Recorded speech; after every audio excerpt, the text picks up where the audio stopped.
This program features live coverage of an African safari and may include animal kills and carcasses. Viewer discretion is advised.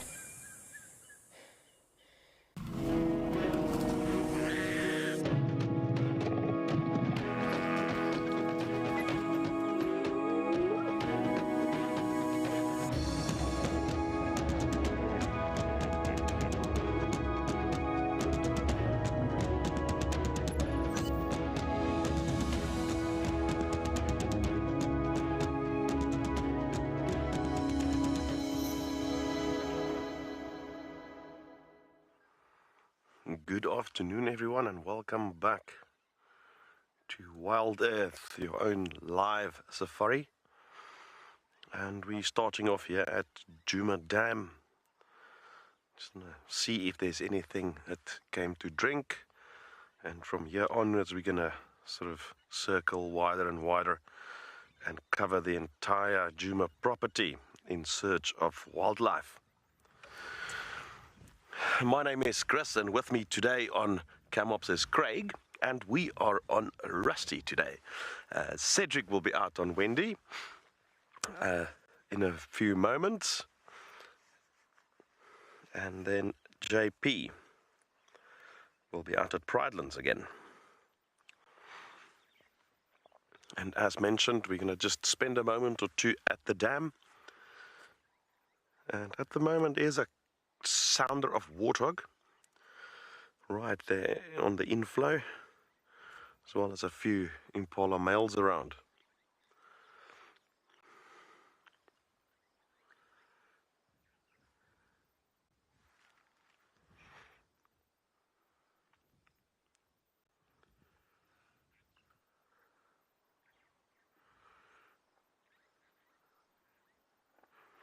Yeah, so just to go on to our plan, no particular species we're going to target, not much tracks to go by or any other sightings other than elephants, so we are rather blind this afternoon, so we're going to be just literally driving around, find what we can find and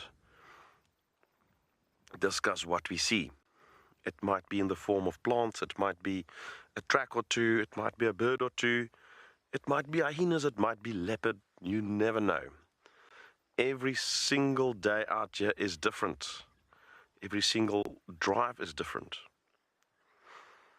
And that's the exciting part of it, is that you never know what to expect out here.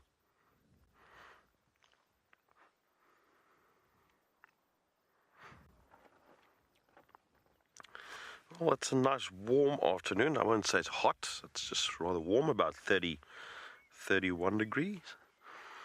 Still pretty much overcast, or partly cloudy rather than overcast. Slight little breeze, and chance of rain is rather low at about 2%. Remember, you can send us your questions, comments to #WildEarth on Twitter, and if you're under the age of 18, you can pop us an email, kidsquestions@wildearth.tv. You can also register on the WildEarth website and head over to the channel page, and you can submit your questions there.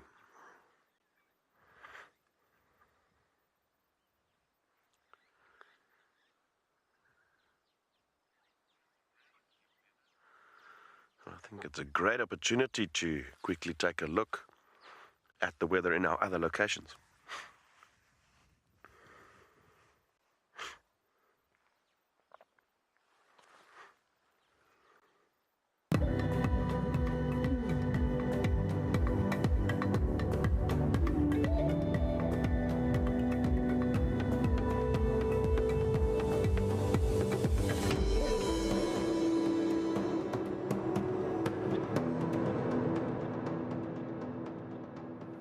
Good afternoon and welcome back to Pridelands. It is quite warm this afternoon and the temperature is probably well over 50 degrees Celsius, and we can see even the dogs are suffering of the heat at the moment, and they're panting as well as trying to stay in the shade. Not that it seems that there's much shade at the moment. So my name is JP Leroux, and behind the camera we've got Johan.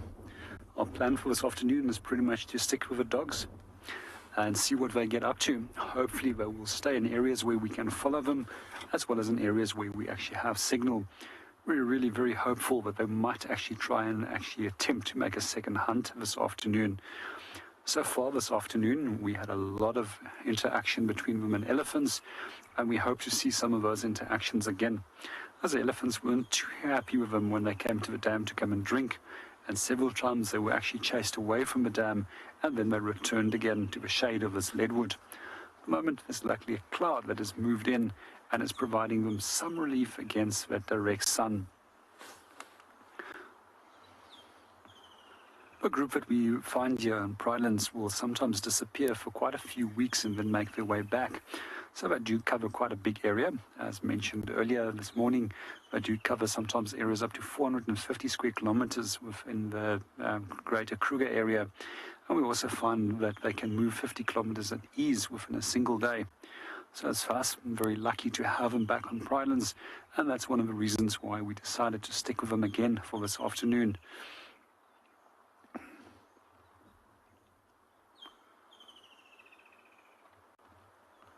When it does come to wild dogs, they form actually part of what they refer to as the Big Seven, which includes both the traditional Big Five as well as cheetah.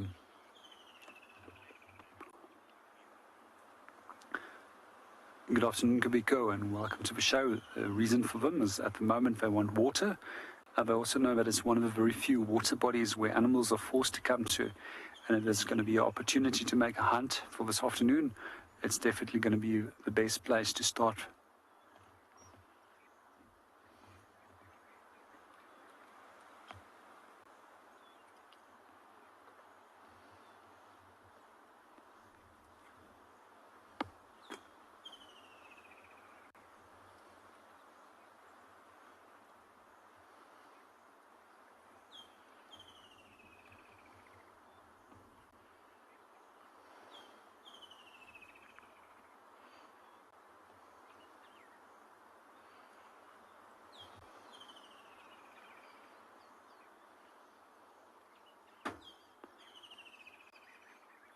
Well, we're going to stay with our dogs, as we mentioned already, but in the meanwhile, let's go and see what Cedric is up to.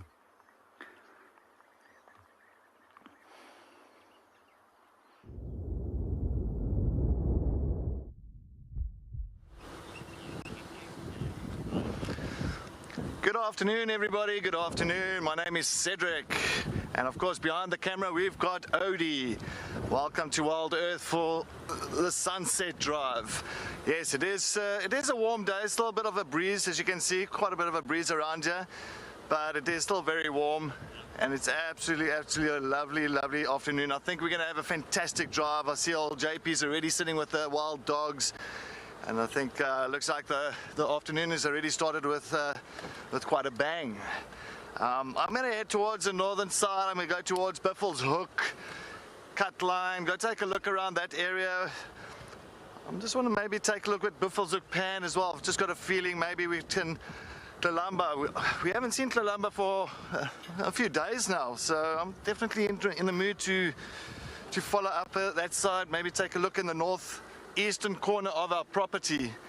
And I think if we can hopefully pick up on tracks of her and the cubs, it will be fantastic, so we can at least follow up on that. But other than that, yeah, let's see what we can find out here. If you guys got any requests of any animals that you want to see, something really specific, please send us a comment, and we will see if we can pick up on whatever you are requesting. Other than that, yeah, I was thinking about maybe head off to the hyena den, maybe later on to Intima's den.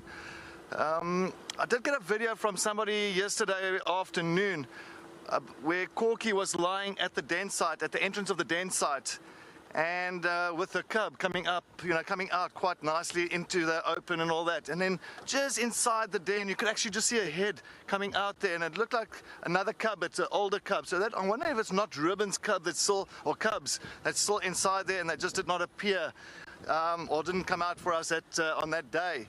So yes, and also this morning, very early this morning before sunrise, we did bump into Ruben as well. So Ruben is around. She is moving up and down between den sites.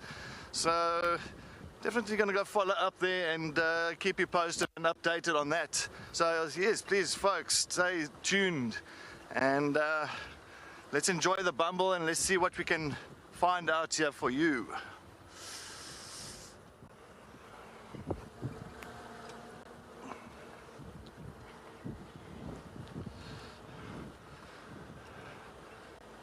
But it is always exciting just to go out on a bumble.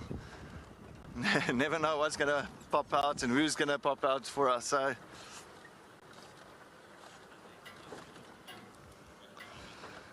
Earth Lover, good afternoon, good afternoon. Yes, myself. I'm also really looking forward to this afternoon. You never know what is going to surprise us. So yes, let's see. It was a fantastic morning. Got Kashava and the cub. There's dogs, the elephants around Treehouse Dam. So it was a very exciting morning as well. So yes, every drive is different. Every drive is different. So always try hard for you guys at home to see what we can find and enjoy the time together.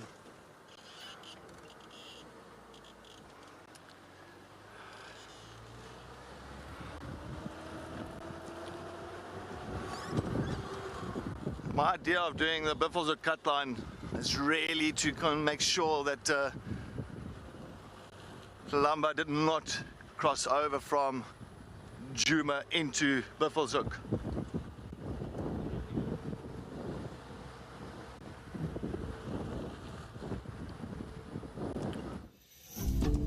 Welcome to And Beyond Ngala Private Game Reserve, where the magic of Africa comes alive.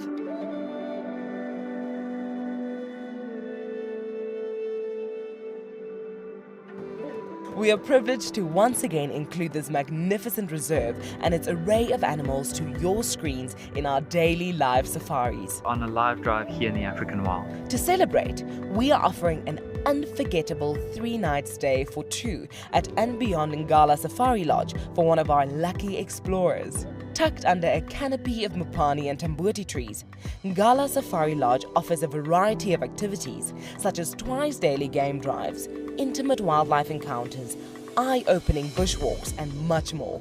Sign up to be a WildEarth explorer before the 15th of March and you will be entered into the draw. WildEarth Explorers. It's in your nature. The Endangered Wildlife Trust is among Southern Africa's largest and most established non-governmental conservation organizations. Our strategic vision centers on saving species, conserving habitats, and benefiting people.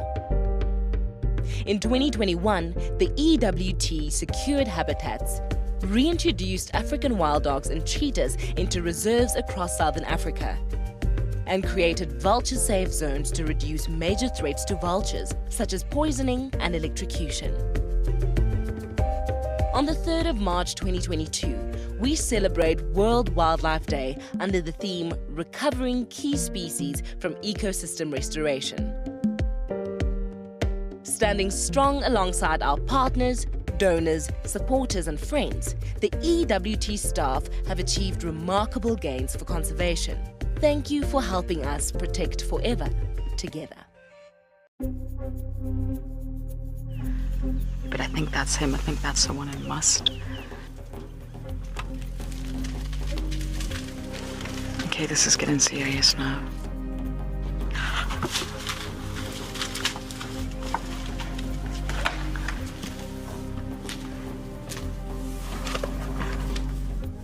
I knew there was going to be trouble.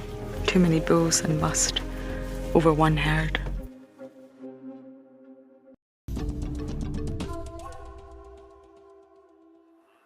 Welcome back to Eco Training Pridelands. We're still with our wild dogs, and at the moment we're looking at what they're up to. One of them has now moved off into a shade, a little bit distant away from the rest of the group, with a little bit more cover. And further on, they're just resting and conserving as much energy as that they can. So if you wondered, when it does come to wild dogs, what type of social unit they have, we find that there's a monogamous pair, alpha male and alpha female. And we find that there's several younger males and females in the group, which is less dominant than that pair. When it comes to reproduction, we find that they can reproduce an average, that they will take some 77 days for since gestation period, and we find that they can actually raise anywhere between 2 and 20 pups. But what we do find is that they're generally in need of a minimum of 5 dogs to successfully raise a litter of pups. And the reason why is that everybody contributes to the success of the group. And it's not the only mammal species where we find this, or the animals where we find this behavior. We also find the behavior where group members will assist with raising the young and providing them with food in species such as meerkat, which is also known as a suricate, which we find to the arid western half of South Africa. Very similar behavior in a number of different bird species, which we find out here as well. And when it does come to the birds, we find that the group is split into 2 when it comes to this behavior, where there's helpers. And the one group is entirely dependent on the helpers, while the other group can do with the help of the helpers, but not necessarily totally dependent on them for raising the young.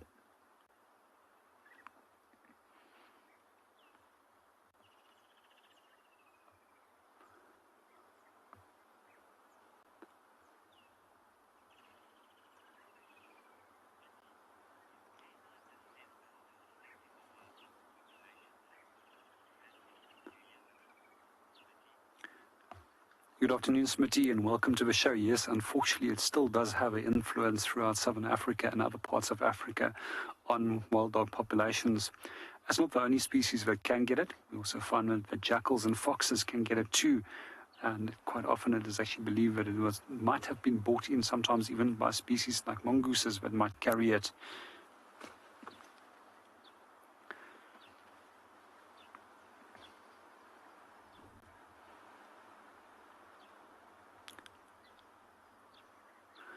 Well, those of you that are unfamiliar with the term canine distemper, it's basically a viral disease which affects wild dog populations in Southern Africa.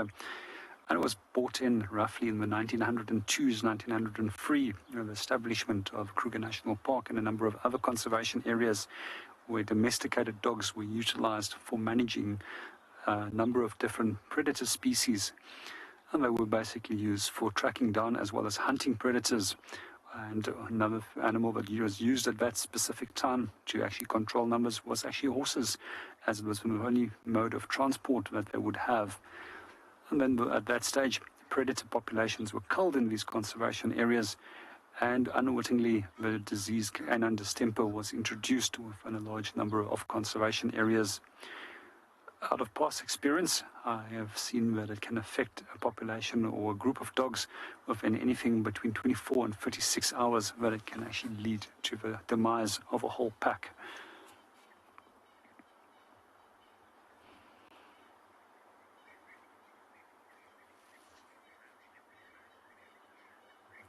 While we're watching our dogs, let's go and see what Chris is up to.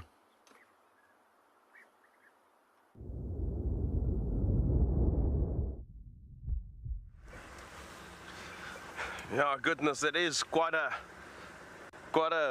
bad disease, that distemper. It decimates packs quickly. You often, if a pack expires from it, you'll find them all dead in the same place almost. So it's something that we still have to manage to a certain degree. Rabies as well. One thing I'm actually hoping to see today is a snake. And remember that yesterday we saw all those snake tracks. So maybe we're lucky we can get a snake on the road. Always like to see a snake. It's not everybody's favorite, but I want to see one. Right, so we're driving the northern boundary. You saw us when we bypassed Cedric earlier. So we're going to check the north and the western parts of Djuma, work our way during the southwards through the western section. Cedric will check the east, and we'll sort of at the same time meander down, and hopefully we'll come up with something.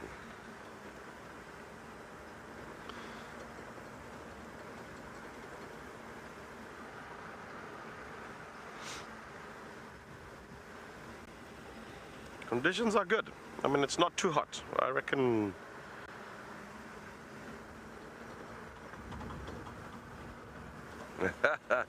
hello there, Jade. who says we are due for a lion sighting. Jade, that is one of the reasons that I am driving this northern boundary as well, so that if there were any lion that moved in to Djuma's area, then we can potentially see those tracks and follow them.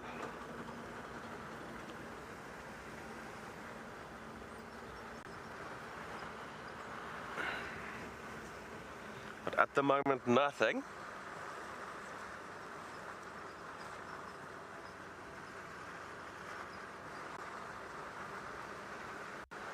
Another snake track here. Yo. I want to check if it's not perhaps in one of these trees.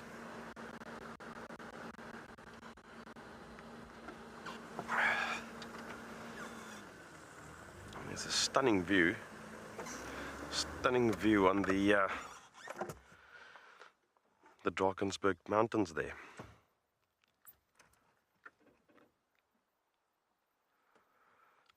So now scan.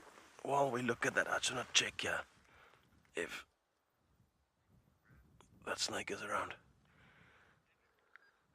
Well, while I look for my snake, let's head over to Cedric.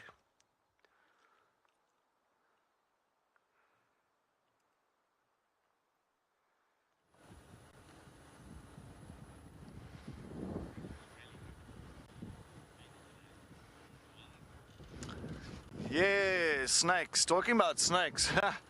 Actually, funny enough, this morning we bumped in on drive, but it was very brief visual. We bumped into a black mamba on the road, busy sunning this morning, which was huge. It was close to Crocodiles Dam.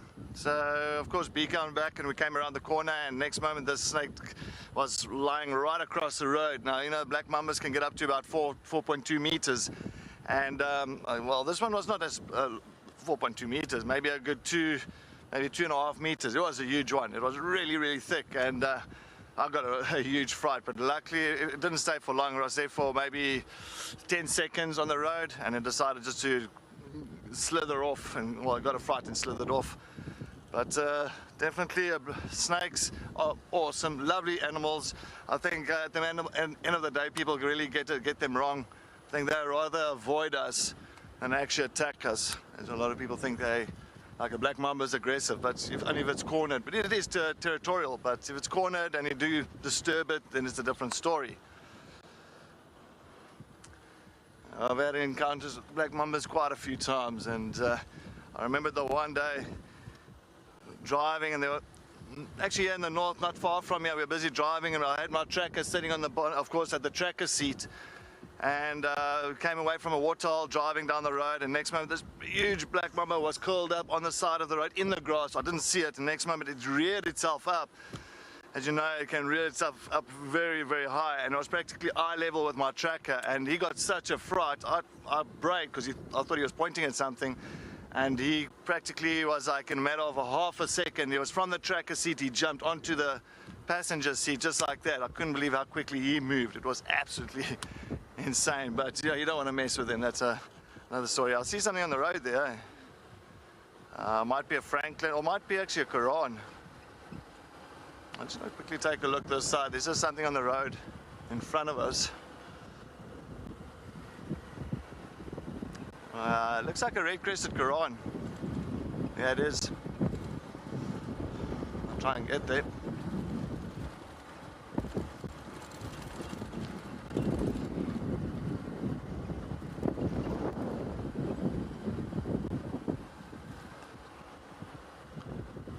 Hopefully we can get one today. Aye. I think he went on to the right hand side. I think just behind here. Yeah, that is very true. That is very true. Last time we tried to get a red-crested Quran, we got a leopard. So maybe we're in that luck again. I'm going to double check here. I think it just went inside here. And grass is still so thick, so high.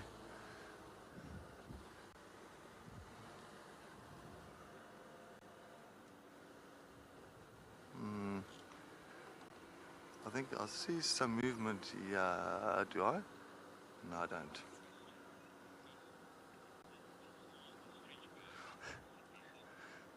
So Pizzo, good afternoon, welcome to WildEarth. That's correct. This is the small ostrich bird, as I call it. That's one way I do describe it. Is it looks like a baby ostrich. Oh, there you go. It's running behind us now. I'll turn quickly. Let's see. Sorry, guys. Oh, is he going in the grass now? Good. Oh, this guy is absolutely is avoiding me like a plague. Oh, let me just quickly see if I can get him there. Yeah. Oh no. Me and red-crested Korans. Jeez. It's just not happening. Which way did he go? In the right, so 30 meters ago. On the left-hand side. Oh, there he is. I've got to see. Back, eh? Yeah. Little bug. Oh no. There. Got it. Yes. He's going into those round leaf teaks now. Just see his head was going through the grass. You can just see his head peering out of the grass there. So this is how the red-crested Koran. Once again, as you know, that I've seen the red crest once in my life when they actually display for the females, which is absolutely stunning how they really pull out the red feathers on top of their head and then really display those red feathers. But yeah, he's gone, no, he's gone so far in there now into those round leaf teaks. Very thick, and the grass is thick.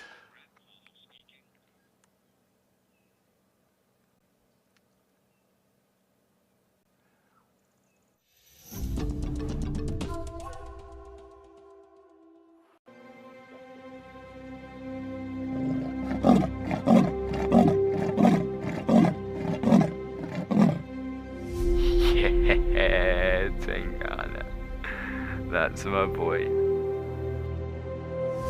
It couldn't be a better morning. This is just too special. Wow, what a way to start off.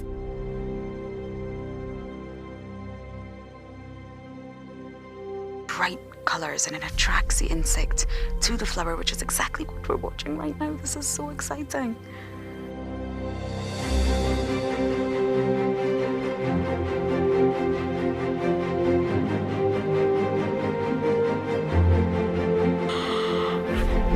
Oh, there's two. Hello, Mama. It's all good. Hi. Hi. The smallest baby black-backed jackal I have seen in the wild. Look how full the belly is. It is so incredible to spend this time so close to an African penguin. They just make me feel alive. That is incredibly sweet. Grooming each other. Play is vital. This is how they learn. This is how they would tackle prey. There you go, there you go. There you go, there you go. Heart is pumping right now. Look at this, everybody. We've got a live kill. There's nowhere to go. It's just such an incredible privilege to be out here. It just keeps on delivering.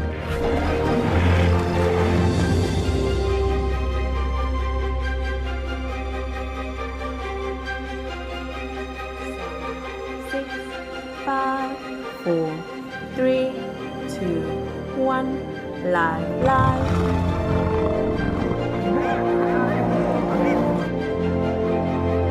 There she goes. Going for the youngster. She got it.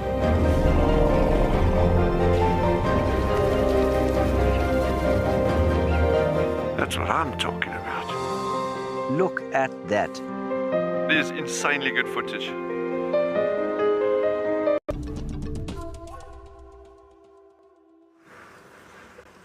Alright, while we were not live, up on the northern boundary between Aubrey's and Sandy Patch, we did see some buffalo tracks entering Djuma. Relatively fresh tracks from the day, but it looks like a small group of males, maybe 3 or 4 of them. And they were going in a southeastern direction, so we're going to just go around the block, check around Aubrey's area. That will be nice if we can find some buffalo. We haven't had buffalo for quite some time.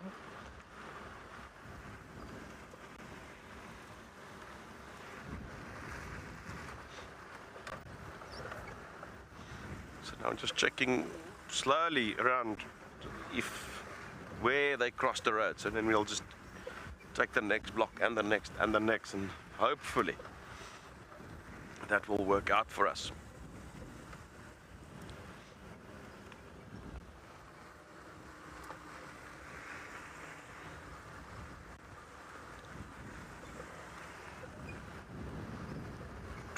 Relatively slow, making sure that we do not miss any tracks of them.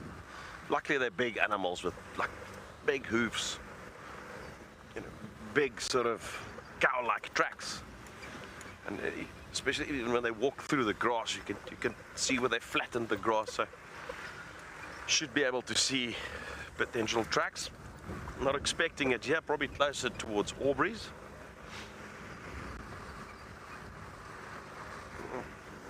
Direction that they're pointing in is towards Djuma Dam. We're going to continue to do that, so let's head back to JP to see what the pack of dogs is up to.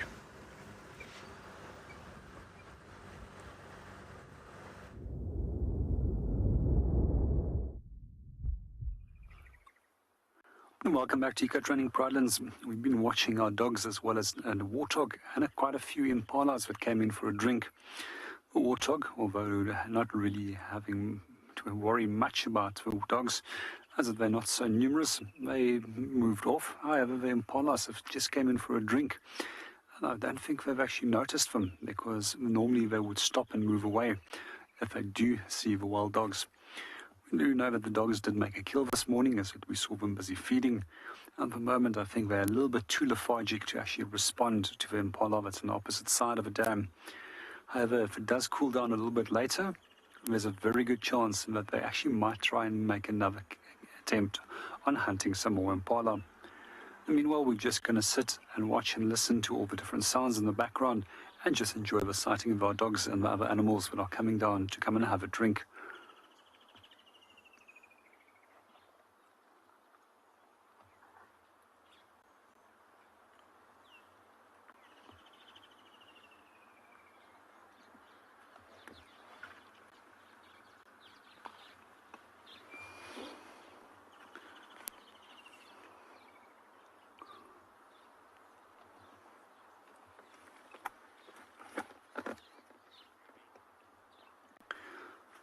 Good afternoon, Ruby, and welcome to the show. Unfortunately not yet, but in the next 77 days, hopefully we will start seeing that we might have a litter. And as I mentioned earlier, I really hope that they are going to actually den on Pridelands. It will be really awesome to be able to see pups once they are approximately a month and a half, 2 months of age. Then we can start viewing them at the den. And it's pretty awesome to look at those beautiful dogs when they're that age, and they're still pitch black in color. And then after that, we normally see that they will start developing that adult color. At the moment, their bellies are just incredibly full from the impala that they actually ate this morning.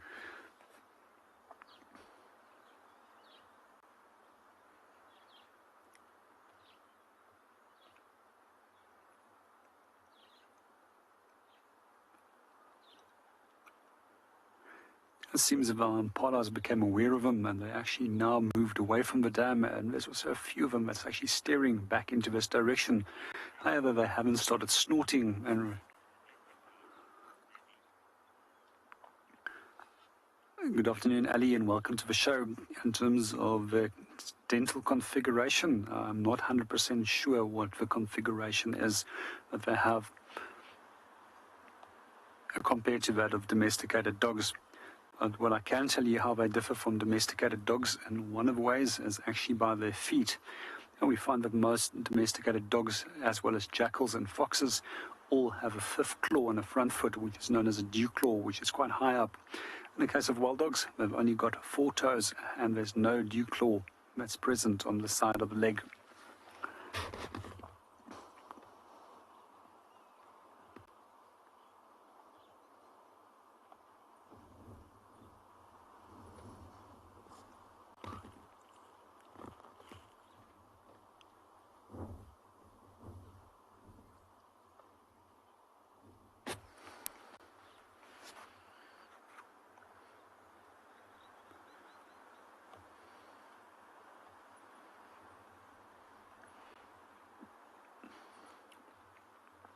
As we've been fortunate enough to actually have spent almost 2 days now with the dogs, there's quite a fair amount of information that I have been giving about them. So I would love to encourage everybody to actually ask questions that they would like to know. And for first-time viewers, you're also more than welcome to ask, and I'll gladly repeat some of the answers of comments that we've already made on them. If I can just ask that the last question can be quickly repeated.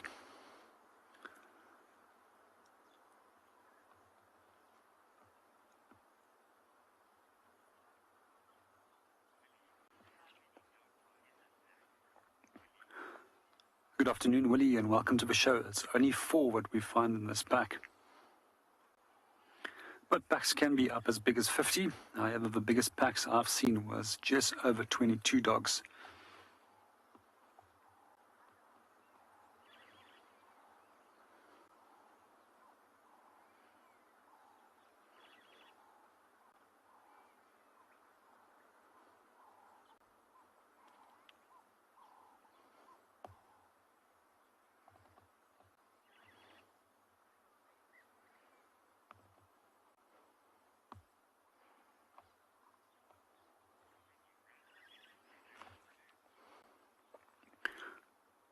And meanwhile, let's go and see what Cedric is up to.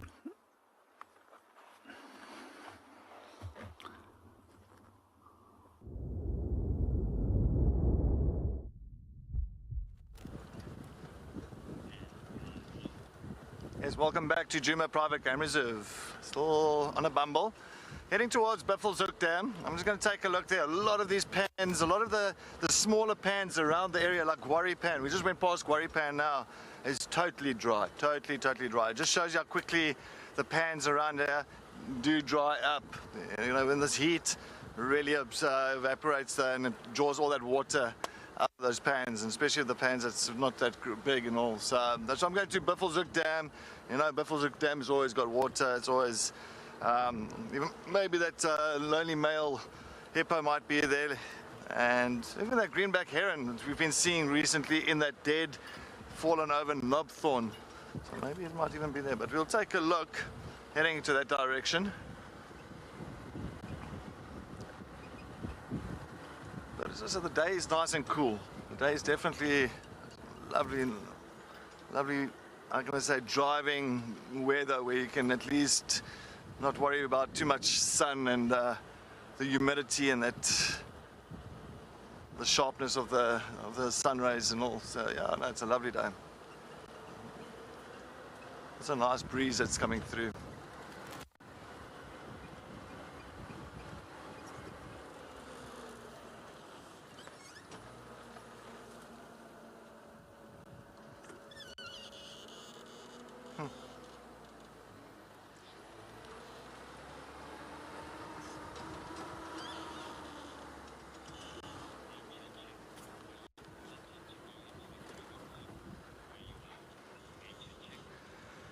Nature Check, good afternoon, welcome.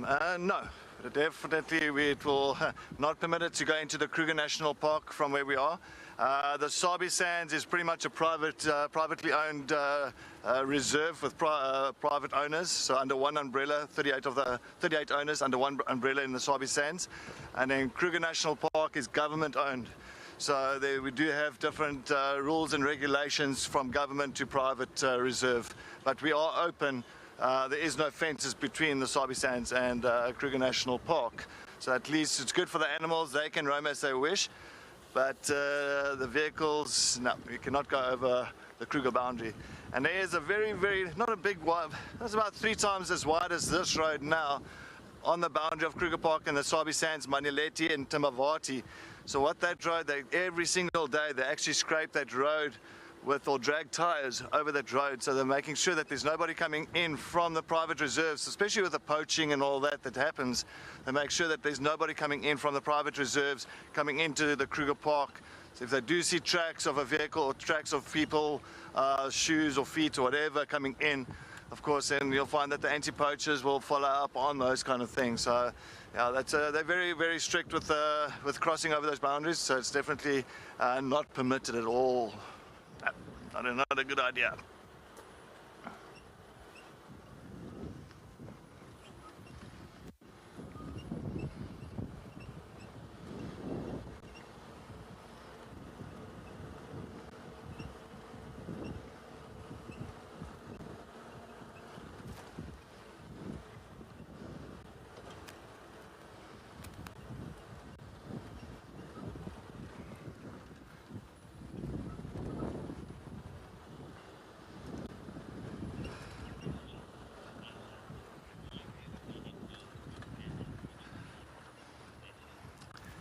Hey Vanessa, good afternoon. Yes, I've been involved with the anti-poaching teams for a few months. It was a anti-poaching team called the Canine Conservation, so I worked with the dogs. But it's a very tough job. It takes a special person to really do the anti-poaching. I really take my hat off for them, because it's a lonely job out there, but it's a tough job. And as I said, it takes a special person. So I've done it for a few months. And yeah, no, I'm more of a social person. I rather want to be involved with people and all that. But as I said, once again, it takes a special person, and I really do take my hat off for those guys. So yeah, if I'm asked to do and help out, if there's even a need for it around in this area, I always will definitely assist and give them a hand. But as a job itself, permanently, I don't. It's not for me.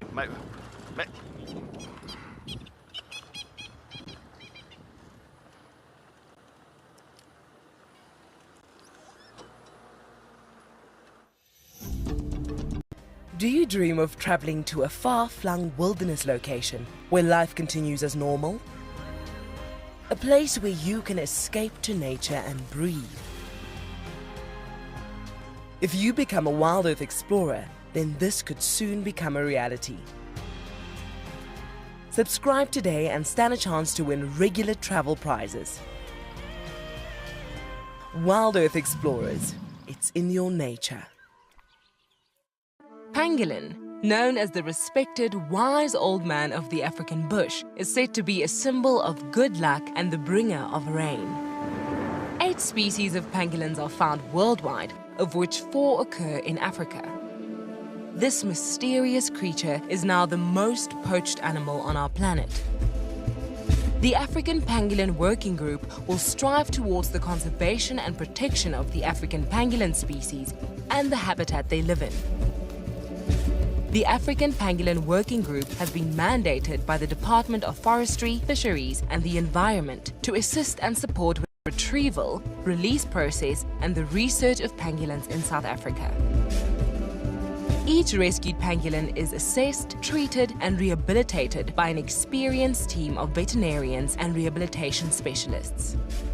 We can ensure the survival of the species. Together, we can make a difference. Myself and Sebastian were looking for the Birmingham Pride sub-adults, and we just found them stealing a hoisted baby impala carcass out of a tree. This is incredible. It's the first time I've seen one of these youngsters. Whoa! Quite a good chunk there. Nearly fell out doing it. She might fall backwards. She's actually lowering herself down the tree. It's the first time I've seen a lion do that in person. I am an outdoor photographer, a wildlife filmmaker, and a conservation storyteller. Penguin Beach is going to offer us this really unique opportunity to watch and pick up on the smallest of details in the penguins' lives. It's going to allow us the time to really get to know these penguins well, get to know their story, and get to interpret the little finer details and share that with you with a live TV show and get you to fall in love with penguins.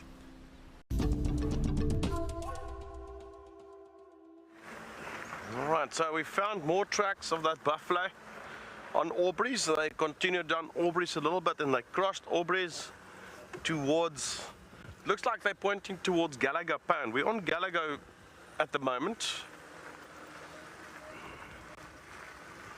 Just looking for tracks crossing, but both Craig and I believe that direction seems to be Gallagher Pan.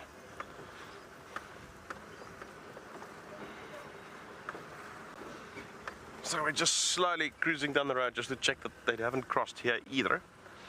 But the general direction seems to be towards Gallagher or perhaps even Djuma Dam.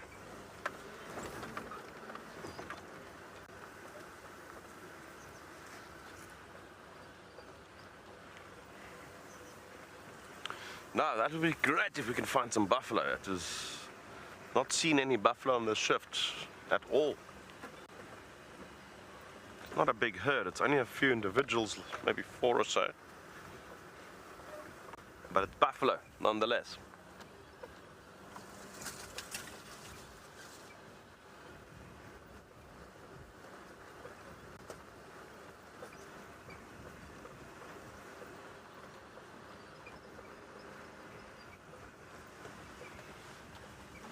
Hi there, Vicky.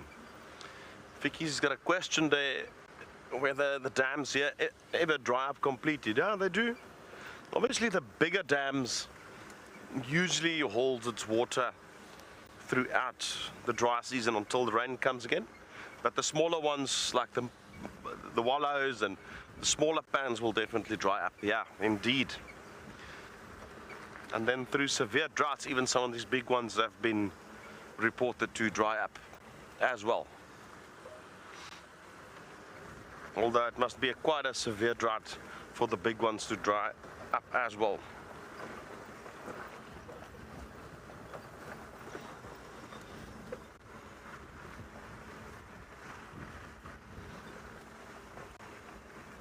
I'm not seeing any tracks of this buff crossing over, although we've been through a pretty hard sort of substrate there, so it's even for a buffalo, it's a difficult track to see on that very hard ground. But we're gonna check now at the dam if they've been drinking or not.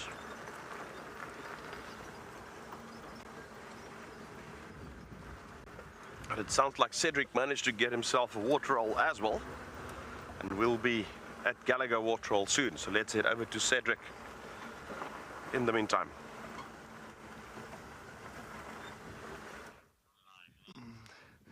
Yes, welcome back. As you can see, we're still sitting at Buffelshoek Pan, or Dam. Just admiring the view. And of course, we do have also our resident hippo, male hippo, that's in the water, still just relaxing, just by himself. As you guys know, that these old males, they tend to move away from those pods and from the younger males. They're not in the mood to really have any confrontation, any battles with them to claim those pods of hippos. So it's always nice just for them just to get away and have a bit of a like lone time.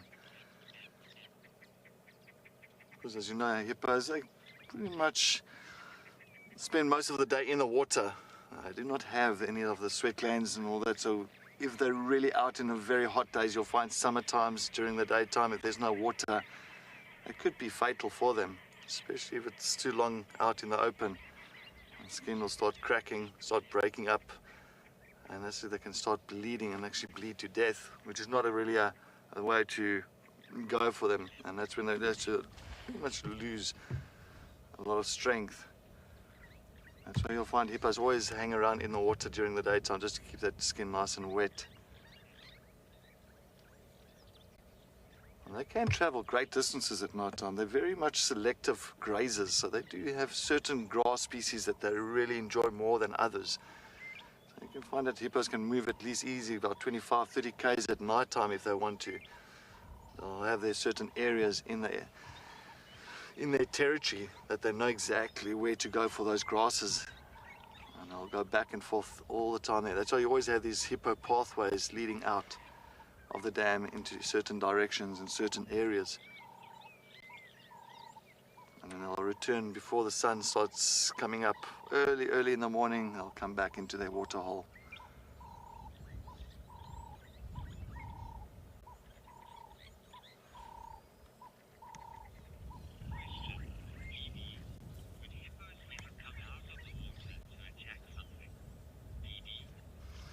Bidi, good afternoon. Yes, thank you very much for joining us on WildEarth. They will definitely come out of the water to attack something during the daytime. I pretty much almost had first hand with that. My older brother, myself, we enjoy fishing, and we actually went to go and fish at one of the rivers, and it didn't happen once, it happened several times. And at that area where we were fishing, there was a pod of hippos during the daytime, of course. and they were quite far from us, not close to us. They were at least maybe a good 50, 60, 70 meters away from us, and we went fishing, keeping an eye on them. And every single time, one or two of the females got a little bit aggressive with us being right next to the water edges fishing, and those females kept on coming out at us. And they would come right out of the water where my brother and myself actually had to throw down our fishing rods, and there was a little gully behind us, and we made sure that gully was there for a reason, so we could at least run into the gully. And every time that hippos would come out, we would run into the gullies, and of course the hippos would actually stop before that gully because it doesn't want to enter those gullies because it was too narrow, and it would just turn around and run back into the water. So yes, hippos are very territorial of their water, so especially with females with calves, and if those are the males around the areas as well. So yeah, the hippos, if they don't like you next to the water areas, they would come out during the daytime and actually attack you. I mean, hippos have killed most humans out of all animals due to their territorial behavior. As well, you must remember, a lot of hippos will end up outside the reserve at farmlands in their dams and that during the night time. And many times you'll find locals not knowing about it. They'll go bathe or swimming the dam, and if there was a hippo there that's pretty much made that dam there his territory for that night, the next day that could be a bit of a problem if you end up in that dam. So unfortunately, hippos they are pretty much aggressive around the water areas, and that's where you really have to watch out for. We've got a beautiful as well, that little woodlands kingfisher busy taking a nice afternoon dip in the water and cooling down. Anyway, while we enjoy the Buffelshoek Dam, let's head back to JP at Pridelands.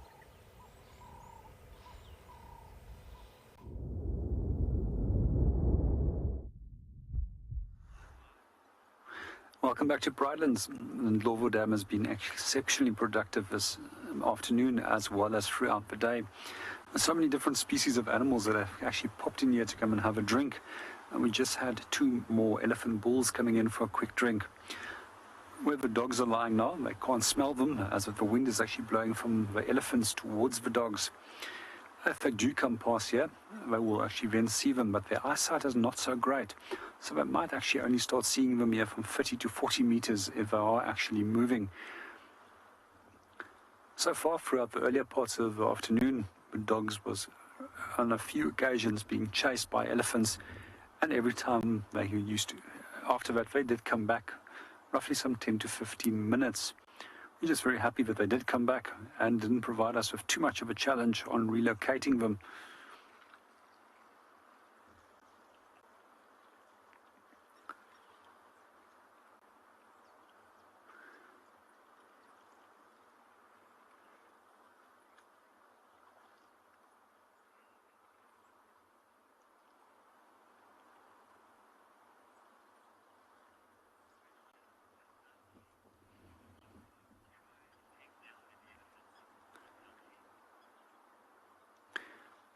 Good afternoon, Asante, and welcome to the show. When it comes to elephants, the wild dogs definitely would not try and take them down, but they would often go and investigate what's going on. And I've actually seen them play with a number of large animals where they go and run up to them and go and look at what they are. And that also includes black rhino. And a few times I've actually seen them actually playing with a black rhino calf as well as the adult. And eventually the adult had more than enough of their nonsense and actually chased him off. One of my favorite sightings was actually a group of wild dogs that was chasing a group of Cape eland, which is one of the largest antelope species in South Africa. And they did go and take down a sub-adult eland, which probably weighed in somewhere between, I would guess, 300 kilograms, but that was a very big pack of dogs. One of the things that was also happening is that there was a black rhino that was startled at that point, and we had the eland in the front, followed by the black rhino, and the dogs directly behind the black rhino. Eventually the black rhino bailed out to the side, kept on running right past our vehicle, and we just watched the dogs running right past us, all chasing down the eland. Luckily we did manage to keep up with them, and we did see how they brought down that eland. We've got our elephants now moving into the water. I don't want to unnecessarily move the vehicle and create a disturbance at the moment. I really hope that these guys are going to venture a little bit deeper in and hopefully have a swim too. I haven't seen elephants swimming for quite a while now, and it is definitely one of my favorite things to see elephants doing.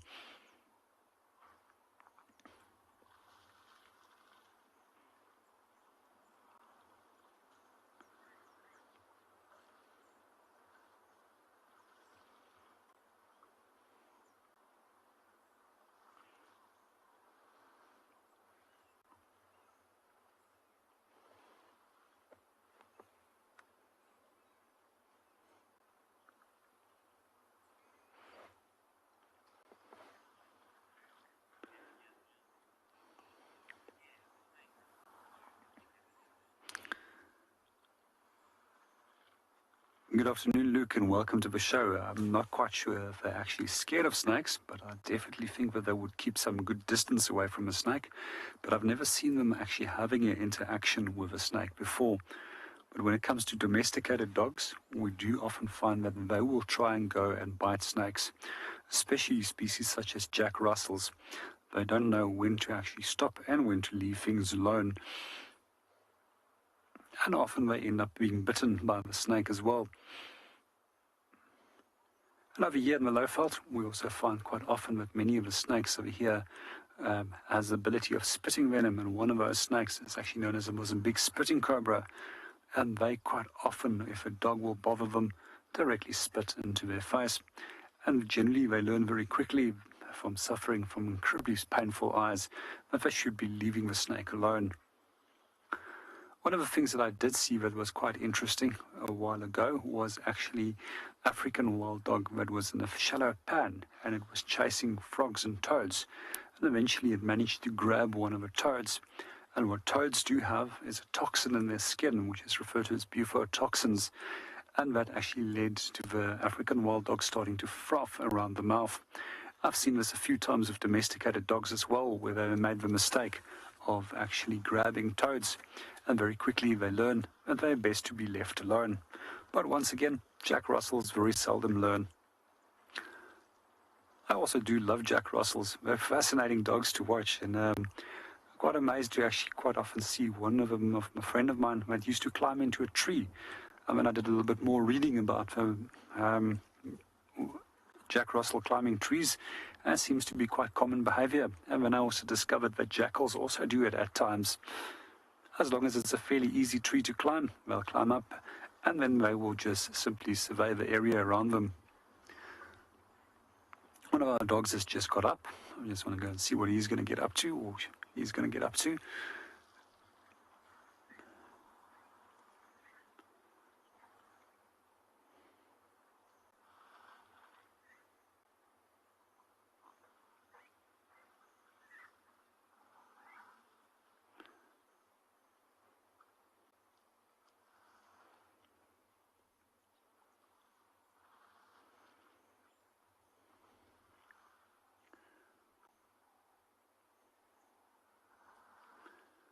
A very interesting behavior. It seems as if our wild dog has maybe got an itch over there.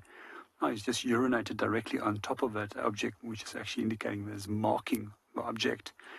It's possible that the female might have actually urinated there earlier, and that he's now trying to actually mask her scent of urine so that the other dogs don't detect that she's actually an estrus.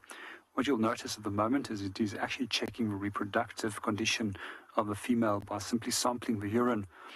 And there's a special organ which will analyze that. Just watch over here, he's going to directly urinate on top of that same spot now to prevent that the other dogs will smell their urine.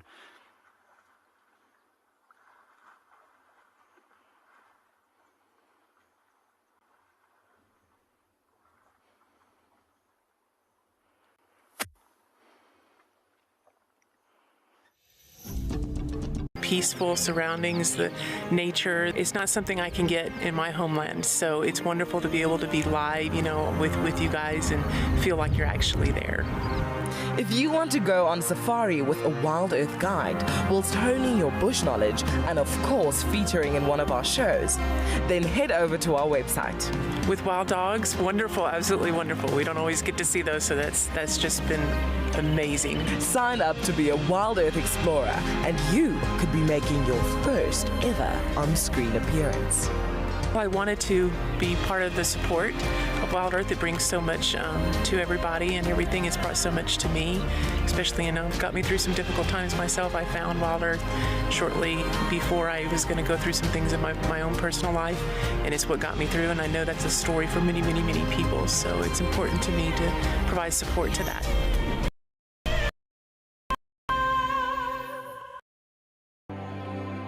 From the biggest land mammals to the silent and tall crossing the plains, the small burrowers to the waddlers on the rocks and the small creatures in the sea, all things bright and beautiful, all things great and small, our wildlife spans across the world. It's vital that we protect and preserve. Join us in celebrating the wildest side of life this March as the 3rd marks World Wildlife Day. Guys, just watch what's happening. See, watch the elephant, watch the lions. See, the first ones to run are the cubs. Can you see them? They are right here. I'm not sure how scared you were, but I was quite nervous. But absolutely incredible. Expect the unexpected here on Wild Earth daily.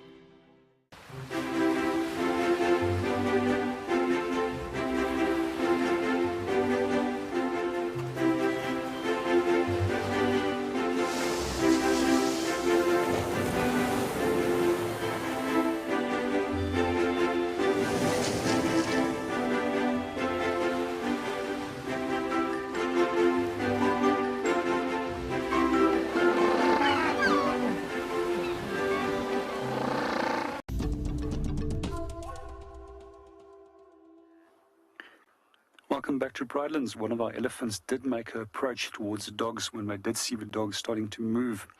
However, the wind is in the dogs' favor and the elephants can't really smell them. But they did come closer to come and investigate and try and intimidate the dogs. And one of the typical behaviors of elephant to intimidate anything else is simply to lift its head and to open its ears and make itself look much larger than that it is. It sometimes can progress into a number of other vocalizations in the attempt to actually push off a potential threat and to warn that animal. I think they now just decided that it's better just to move off, as they're not 100% sure what it is which is actually hindering them. And dogs also just went to go and hide behind a tree. And while you were gone, we actually did notice after that they urinated in precisely the same spot as where the female was urinating. The male urinated there several times to mask the odor of the smell, the urine. He then also directly sampled the urine from where she was urinating and moved straight up towards her and mated with her again.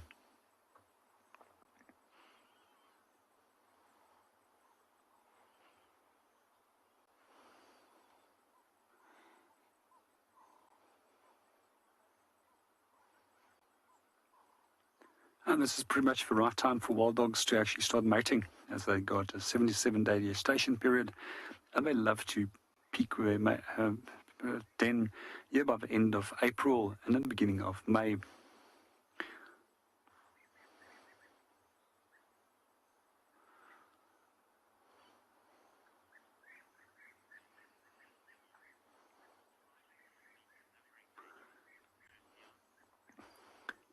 Good afternoon, Christian, and welcome to the show. Yes, Pridelands has got the potential of delivering, and quite often it's a challenge for us just to respond in time to actually get to a sighting, and there's a lot that happens out here. There's recently also been a good number of leopard sightings. Lions are also being seen on a regular basis, including Lagafirm, as well as there's a lot of activity of elephants again in the area. One of the animals I haven't seen for the last week since I've returned is actually buffalo. I wonder where they've actually been hanging around, and I hope that they're going to come back soon, as I love buffalo.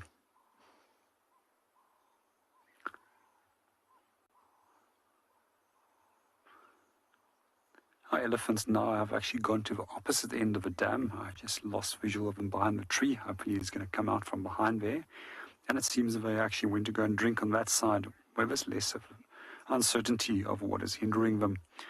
While we're watching our elephants, as well as a number of different bird species and our wild dog, let's go and see what Chris is up to.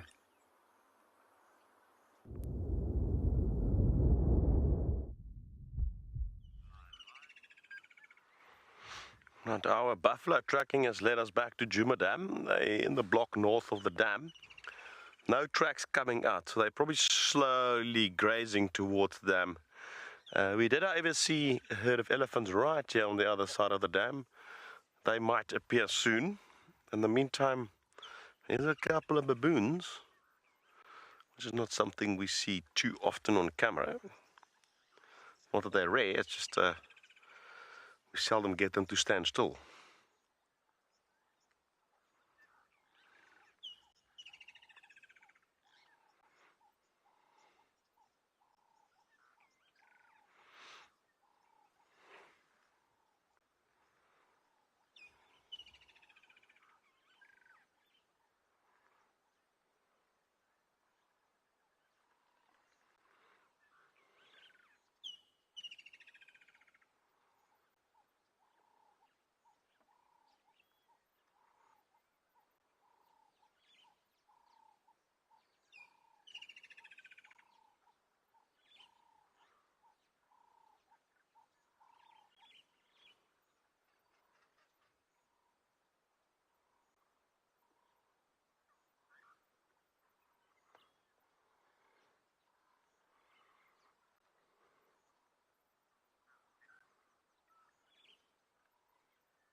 Very peaceful scene. Even the baboons are just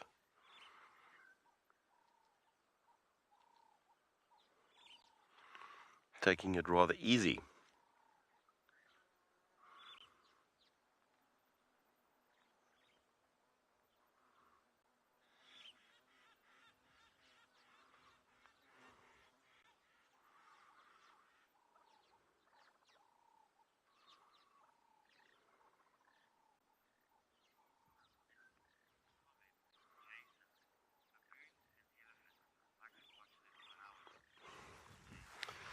Good afternoon, Jason. Jason says he can watch baboon and elephants all day and for hours. No, yeah, they're very entertaining. Not sure where those elephants are. They weren't moving fast, so I'm not expecting them right now. But I suspect they will come and drink unless they've already drank and are moving away. That could be another possibility.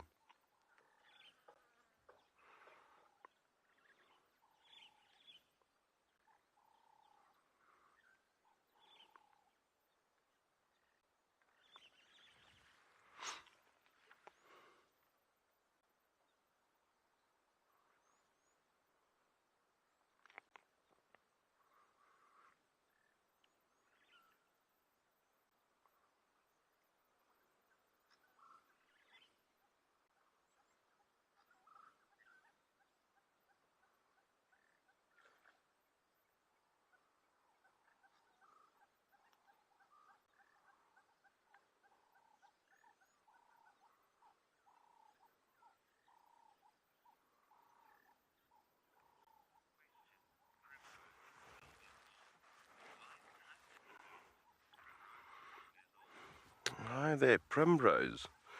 Primrose is 12 years old, and Primrose wants to know if lions ever hunt baboons. Primrose, yes, they do.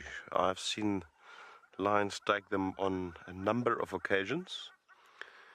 It's not their typical prey. I mean, it's a rather small creature for a lion or a pride.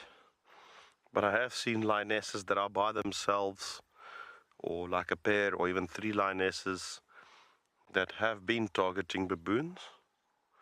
But, you know, for a pride to use all that energy to hunt one baboon, it's not really worthwhile. But yes, I have seen lions take and hunt baboons.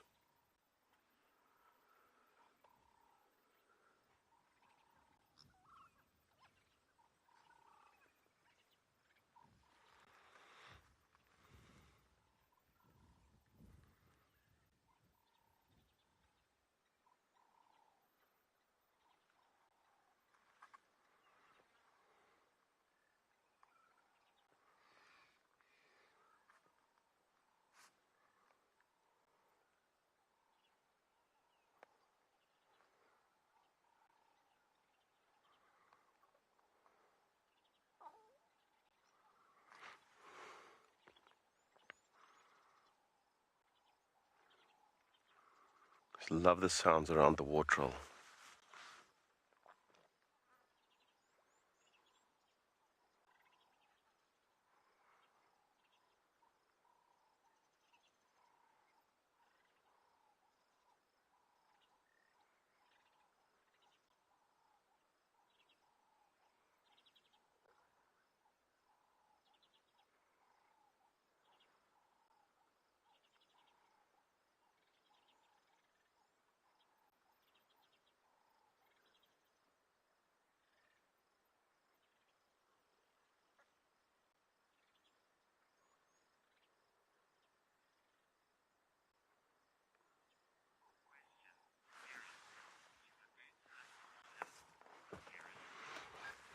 Hi there, Karen. Karen wants to know if baboon hunts small animals. Yes, on occasion they do. We don't really view baboon as actual predators or hunters. I mean, they are omnivores, so they do eat some protein content, usually things like eggs and insects, scorpions, worms and grubs, although the bulk of their diet is still grass. They're grass eaters, grass and grass roots and stems of grass plants. That is their staple, and they supplement it with fruits and all sorts of other things. But when the opportunity presents, they will take small animals. You know, in the impala lambing season, we see this happen. I've seen where one actually grabbed a bushbuck lamb once and ate it. I've seen them take goslings. So yeah, on occasion that will happen, but that's usually if there's an opportunity that somewhat presented itself.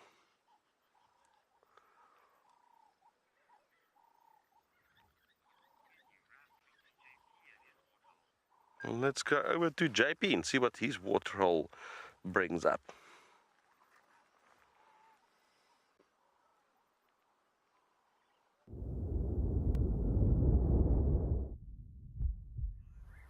Welcome back to Pridelands. We're still watching our elephants as well as wild dogs. A little bit earlier this morning, wild dogs were actually lining up precisely where the elephant was now. And is at the moment was busy smelling there for a short while, detecting the scent of wild dogs. And now continued. One of them is now dust bathing, while the other is still having a drink.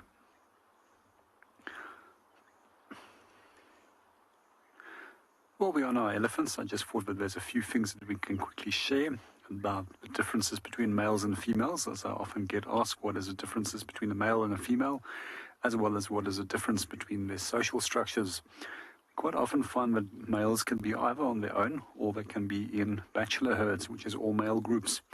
And generally you'll find that there might be one or two very old elephants in that group, and then generally a more even-aged number of individuals that might be found in that group.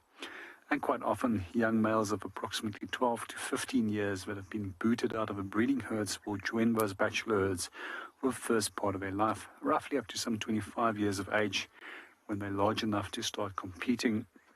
When it comes to the females, you'll obviously see a large number of different age individuals. But when it comes to telling the differences, it's actually fairly easy. When you've got full-grown elephants, males are much, much larger than the females are, but it's actually in the head profile where you can actually notice very quickly that it's either a bull or a cow. If it's got a round head profile, then it leans towards the bull. However, I have actually seen exceptions to the rule in both male and females where the head profile was actually not precisely spot on. And then the second thing that you can see is a cow square-shaped head profile. And you can also look at the line between the chest as well as the groin. If it's fairly straight and it's got a fairly large mammae between the front legs, that's a female. If it's sloped and angled, as we can see with these males, then obviously it's a bull. And then occasionally, we'll show the fifth leg, which is a little bit more obvious.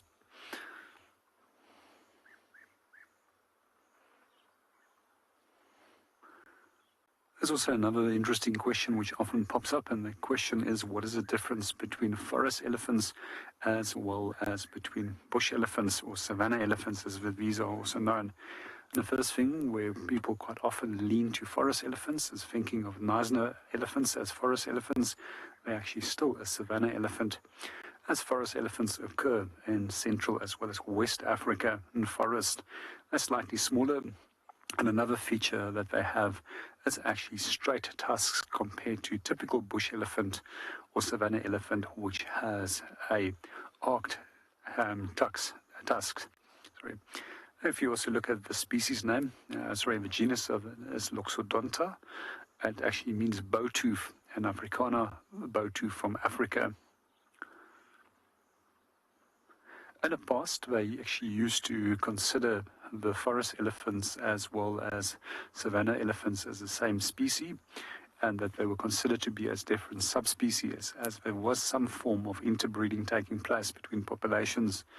However, some 8 years ago, or 9 years ago, they actually split them off into 2 separate species. And the third species of elephant that we do get, that is the Asiatic elephant, with 4 different subspecies, which we found throughout Asia.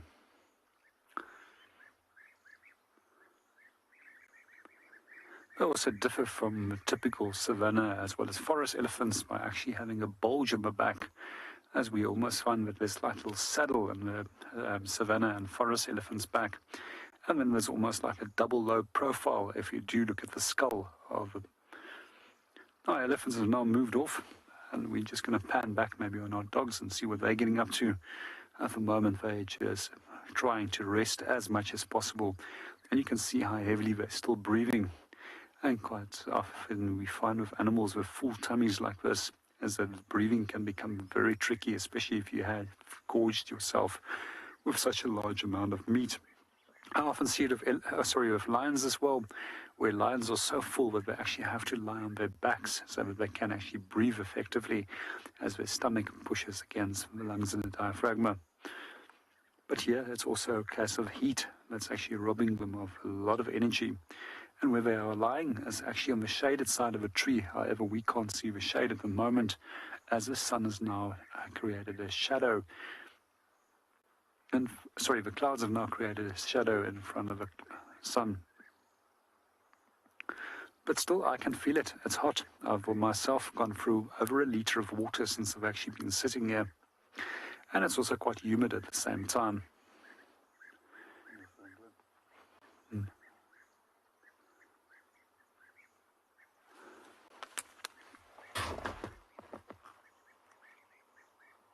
And as I just also pointed out, a Swainson spurfell that quickly popped into the screen while we're watching our spurfell and the rest of our species that's moving around. Let's go and see what the rest of the team is up to.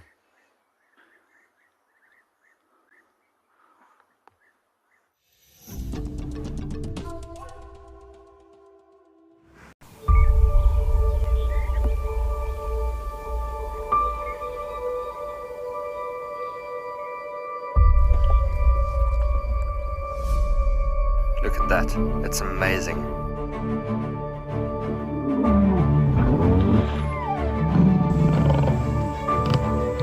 Wow. Hey. And 5, 4, 3, 2, 1, live. Oh, that's cool. Just in there. And the black mamba's going up the tree and the mongoose is attacking it. Pounce again.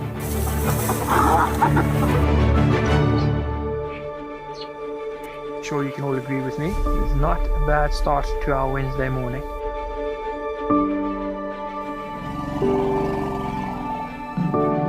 Something that I have never seen before in my entire life that you are now watching live. Look at that.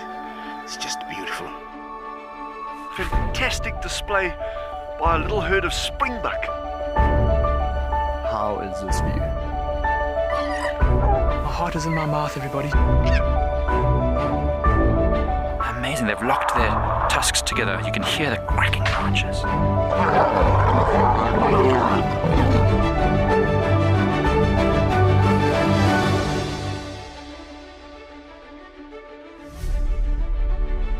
It is so incredible to spend this time so close to an African penguin, and it's completely unfazed by my presence whatsoever. How insane is that animal?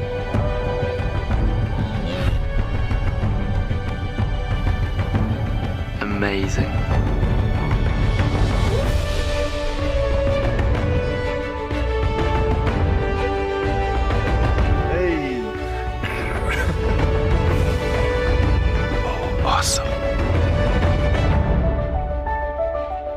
fantastic to watch. Well, now we've got a tug-of-war between mom and daughter, look. Just at a loss for words. I mean, that's just incredible to see that.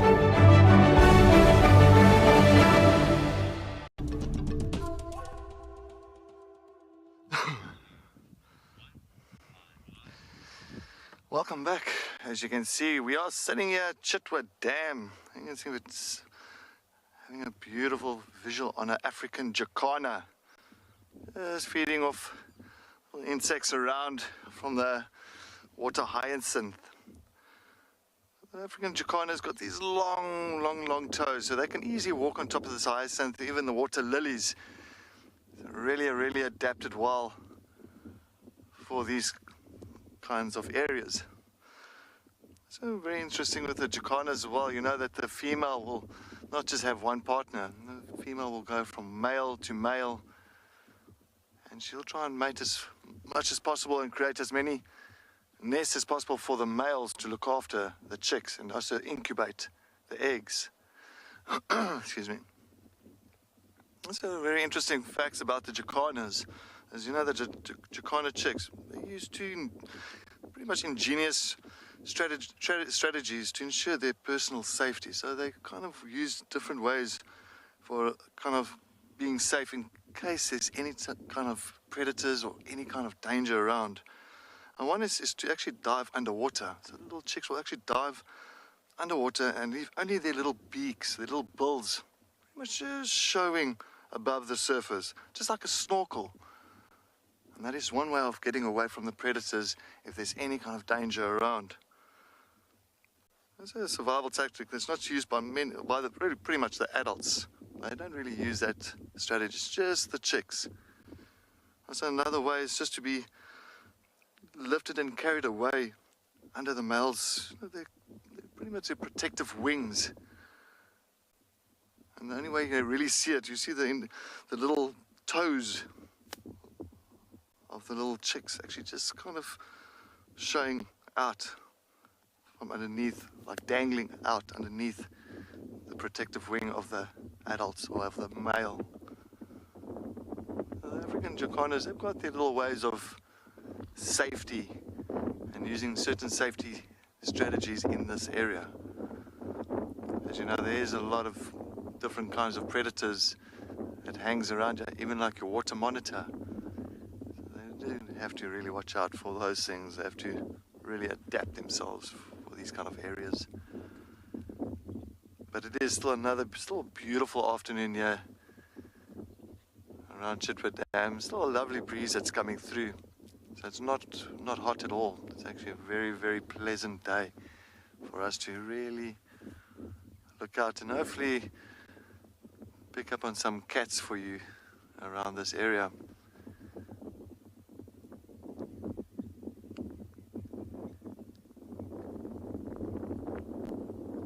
I don't see really much. I sort of looked around the area here, around the dam. I think the crocodiles are pretty much sitting in the water.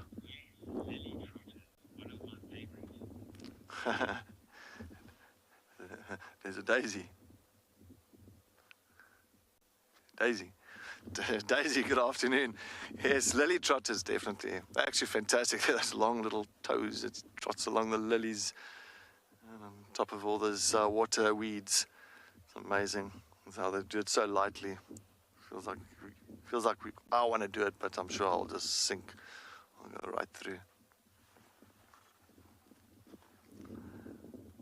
But as I was saying, there's no crocodiles around it. I'm not sure they're inside the water because there's not much sun, not much heat for them to really be on the outskirts and warming their body temperatures up.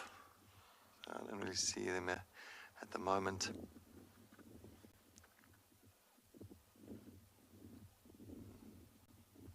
And I see the blacksmith lapwing there as well. Two of the blacksmith lapwings. So just feeding. I wonder if they also don't have a nest around that little area. Which will be an ideal nest because it's really surrounded by water. It's like a little island there. Surrounded by water. That'll be perfect for them. Well, not perfect, but it'll be better than actually being on the other side, where it's a little bit more exposed. Looks like it is like nestling in there. No, they're just feeding. Pretty much like a big bird party that's happening here. Lots of birds, a lot of blacksmith lapwings, loads of them here. Nice flock.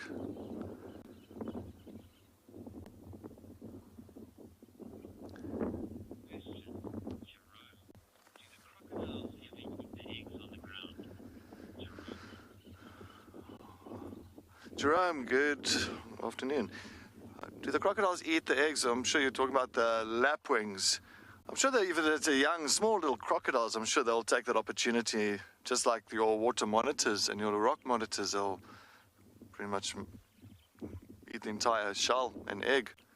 You know the crocodile, they eat pretty much like the entire thing because their stomach enzymes are so strong.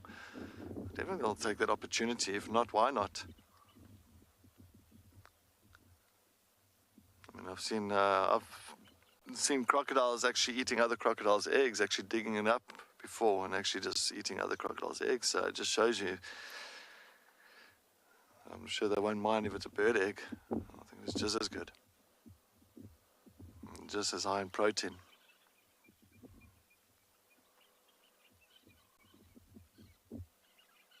There's not many crocodiles around in this area. Of course, the Chitwa Dam is definitely one of the ones, dams that does have a couple of resident crocodiles here. You must understand, crocodiles do not want to move too far, so they want to make sure that the water holes that they are using is water holes that's not a water hole that's going to dry up in winter time that easily. So they always make sure. So yeah, they'll definitely hang around in this kind of dams.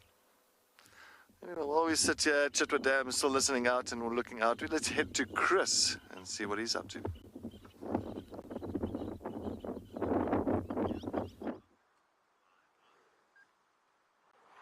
Right, we're here at the den site, the new one. No babies yet, as you can see.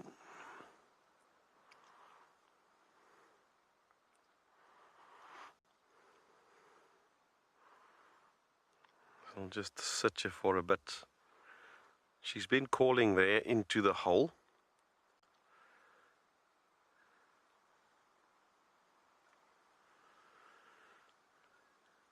But no response from the little ones.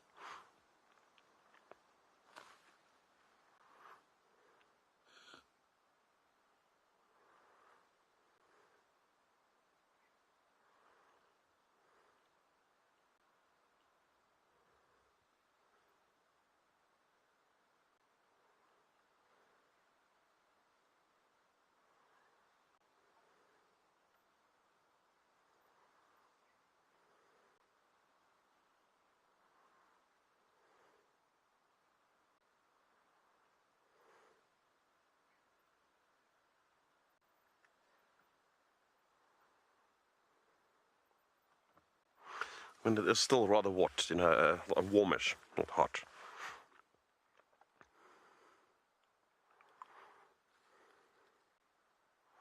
I was just in the area and I thought, right, let's just do a bit of a sneak peek.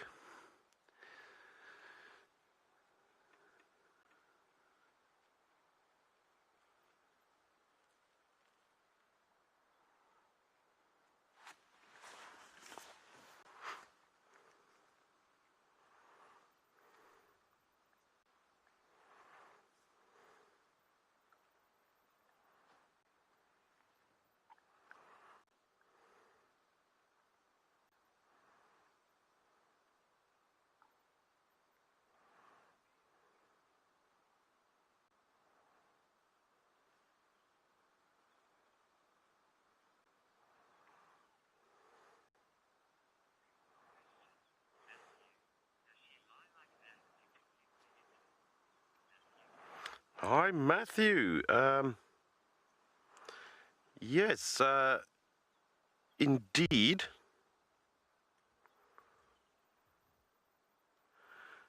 That would be part of it, yeah. I mean, those cubs are still relatively small, so there could be a whole bunch of animals that would attempt to take it.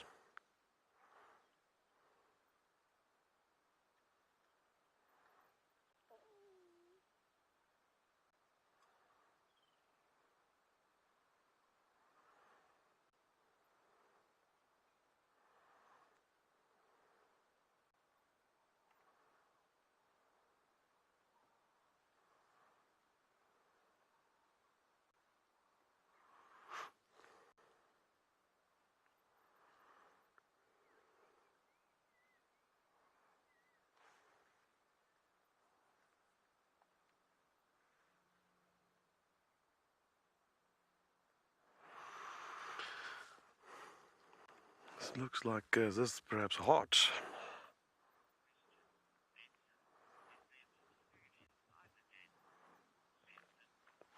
Hi Benson, at the moment there won't be. They won't be taking food into the den. Well, firstly, hot can't get in there. Maybe at the other entrance, maybe it's big enough. But any food that would be brought would probably be consumed outside once the cubs are old enough to eat food. Remember, in the first couple of weeks, they mainly consume milk. Now, once the adults start bringing food back, they'll have it outside, and it makes sense. You don't want to take rotten stuff into the den. It's just going to attract more flies, and you can have maggots and stuff in there. So you don't want to sort of compromise your living quarters, your room as such. Having rotten food in there.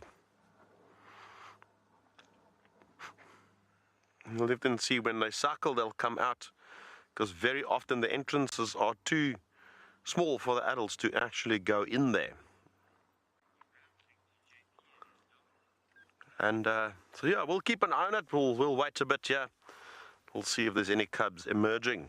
In the meantime, we're going to go over to JP, who's still with his pack of dogs.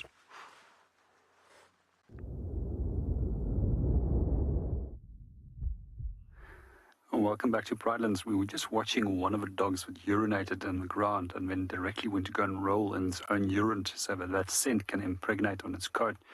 At the same time, there was also a small group of impala that came down to come and have a drink. As one of the dogs stood up, they noticed immediately this telltale shape of a predator and bolted away from the edge of a dam. I just want to see what they're going to get up to. The temperature is now starting to cool down a little bit, and there might be a little bit more activity. And once again, what we want to see is them running towards one another, starting to creating that twittering sound that they produce, and rubbing faces together and becoming incredibly excited. And that's normally a telltale sign that they do want to go and head off for a hunt. When it does come to the vocalizations in wild dog, there's a number of different interesting sounds that they can produce, and one of them is like a hooting-like sound, which I'm not going to imitate at this moment because I don't want to actually disturb them, and then a whining sound that is typical of that of a puppy. And then if you do startle them at close range, you'll actually will hear that they can actually create a call, a typical bark as well. One of the things I've actually a few times on walks, I actually walked close by to where we didn't know that they were there, and then the next moment they heard us, popped up, jumped up straight into the air, did a little spire hop, and then at the same time bark and growl at us and run off. I just want to give one of the other vehicles an opportunity to get a good view of wild dogs, as we've been with them for quite a while, and they have just joined the sighting. And once they've positioned themselves, I'm just going to reposition the vehicle and go and see what they're getting up to. One of the dogs actually did go and lie down in the mud, and it seems they're actually trying to cool themselves down, as it is incredibly warm at the moment. But then something startled them at the edge of the water, and they hopped straight up again. So generally, when you are moving in a sighting, we always want to try and to get one vehicle to move at a time, except if it's a mobile sighting, as you want to create as little as possible disturbance with the animals that you are viewing. While we reposition, let's go and see what the rest of the team is up to.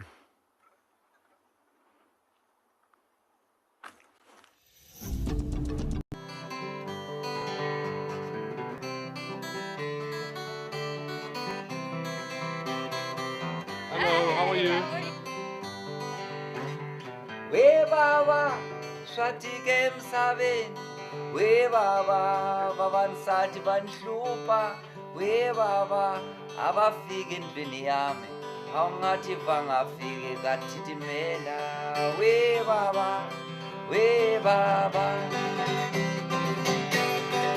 how city was a Friday my darling was a Friday.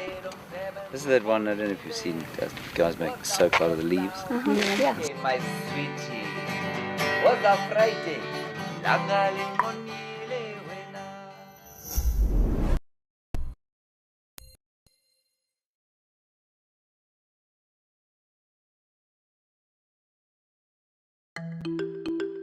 This is Picky Plastic, and Picky Plastic is excited about the Global Recycling Day. Recycling plays a big role in the wild earth environment, from protecting the penguin colony at Stony Point by cleaning up the oceans, to ensuring that the safari team reports littering and recycles within the camps.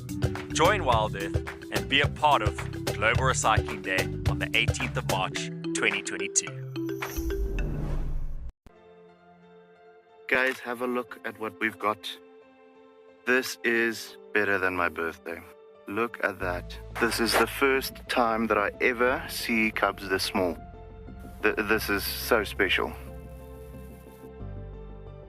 This has officially just become my best sighting of all times. Tune into WildEarth every single day. It's in your nature. It has been a wonderful privilege to identify one of our key characters here at Penguin Beach, Pepper, with a very, very distinct facial patterning, as the name would suggest, very peppered and speckled belly. I'm really looking forward to seeing what this penguin does over the next few days and months. Because of those unique markings, it's going to be really, really cool to watch it as it moves around the penguin colony.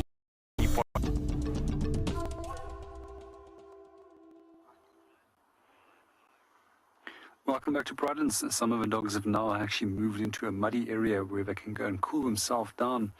And they've actually just been accompanied by a number of Egyptian geese that just crash landed right in front of us on the dam. Other two dogs, they're actually hiding over here in the shade, also utilizing the breeze of higher ground to actually start cooling themselves. We're just going to do a short little silent segment, listen to the different sounds of the birds in the background, and see what dogs are up to. Hopefully there will be some more animals joining in very soon to come and have a drink.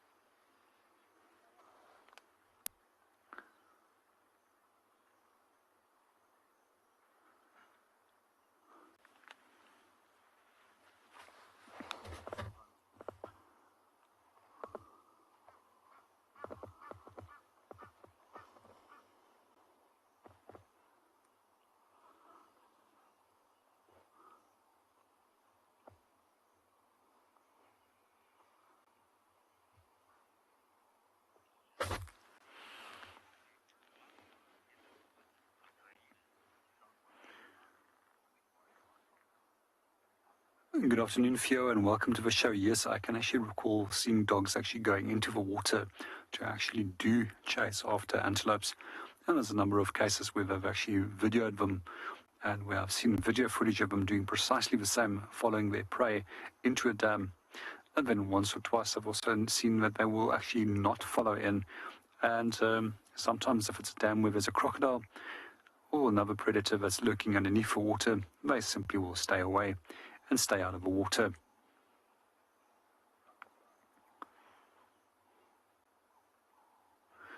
But unlike hyenas that often cache their food by hiding it in the mud or underneath water to be out of sight of other predators, as well as birds of prey, we find that the wild dogs simply will consume everything in one go. As we're watching our dogs and the other animals that are coming in to come and have a drink, let's go and see what Chris is up to.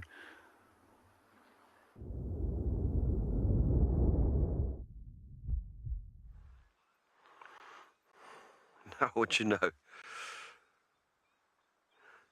As we sit here with Heart, we just had that buffalo group that we were tracking rock up here. Mission accomplished. They found us. Right, they've crashed off into the bush. They probably smelled the hyenas. We're going to try and see if we can't regain a visual on them before they move too far. We don't have a visual of them. We can just sort of see them mingling through the bush there.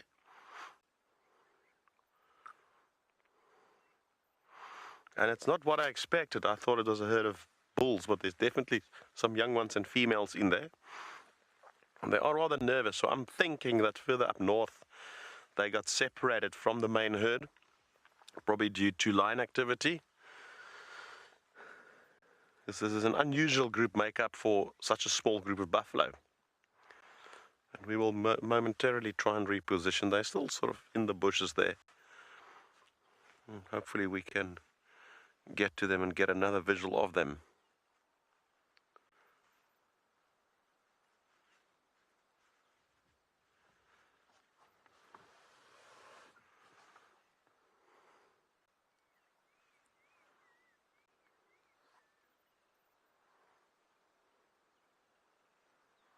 That's weird.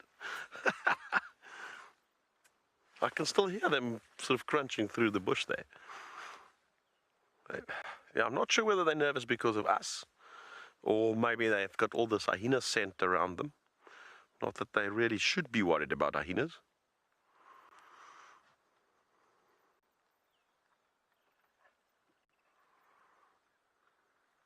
I can hear them crushing through there. I think they're going to be going towards Crocodiles Dam, which is just south of us.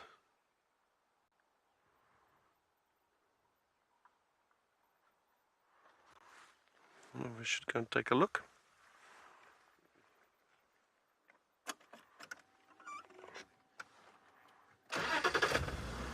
Good afternoon, Abram. Yes, buffaloes are a little bit too big for hyenas to be a threat. So that's why I'm not sure why they were nervous. Might have been us. It might be a group that's not used to cars. They might be from far into the Kruger. Maybe, perhaps.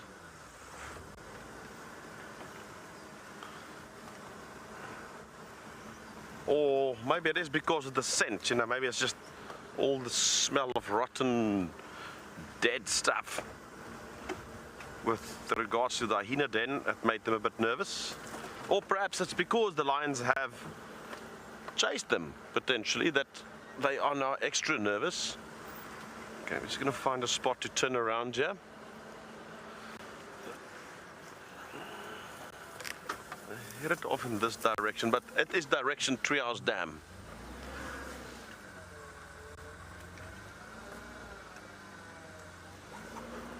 Good.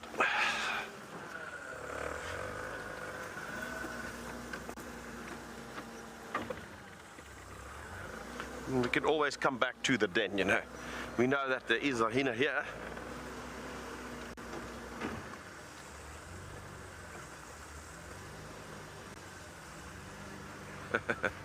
Hello, Samantha says, ooh, yes, beefaloes. Yeah, we haven't had them for a while, eh? Now the challenge is going to be to regain visual of them. Like I said, I'm not sure why they are so nervous. I mean, we weren't driving around or anything.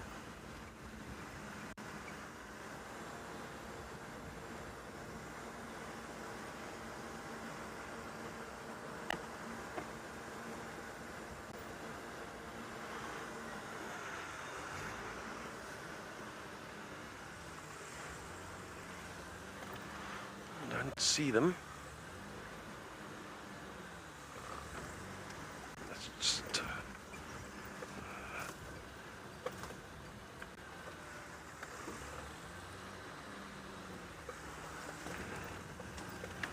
and it's quite dense, so I can't really go after them there. It's very thick bush willow, wouldn't.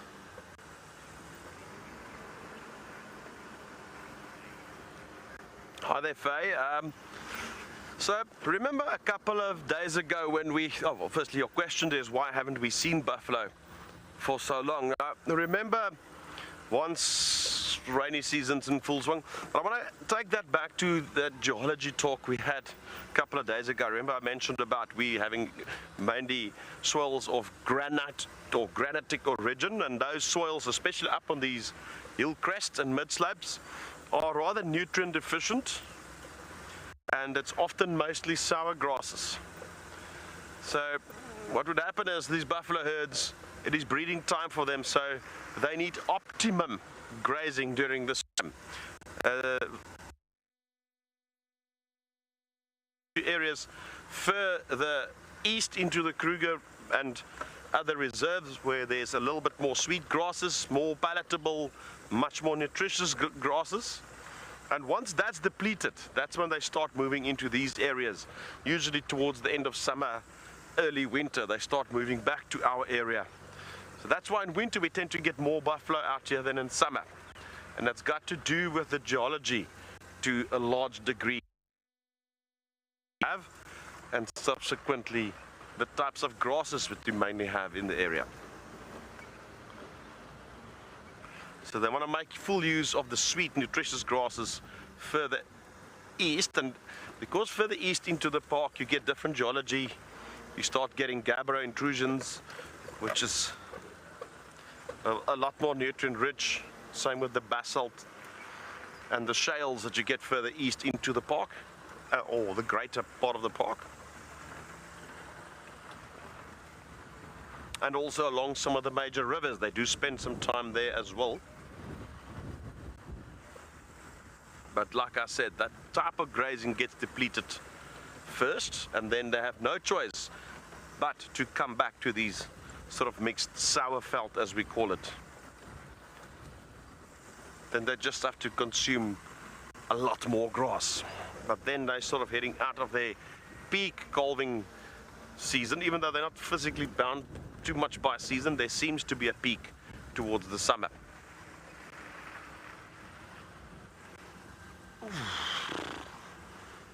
Yo, they gave us a slip, these buffalo.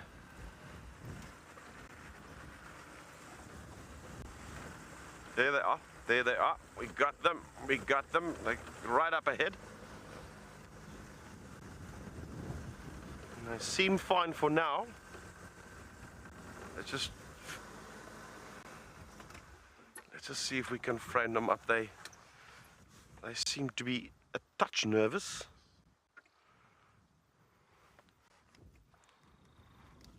There's a small flamignari, about 8-10 of them. Just east of Crocodiles Dam.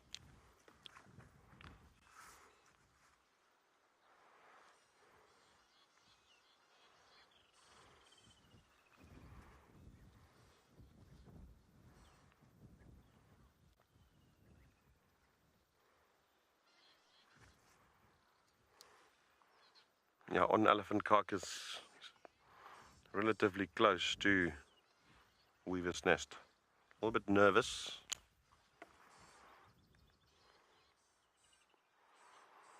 Well, at least we got them now.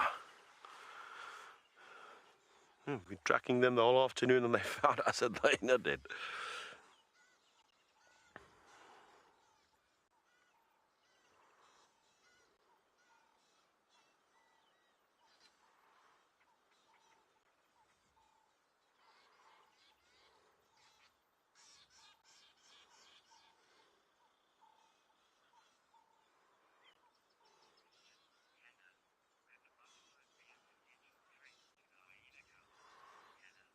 Hi there, Hannah. Yeah, if they get them outside the den, Hannah wants to know if the buffalo will be a threat to the hyena cubs. Yes. If they find them outside of the den, they will trample them.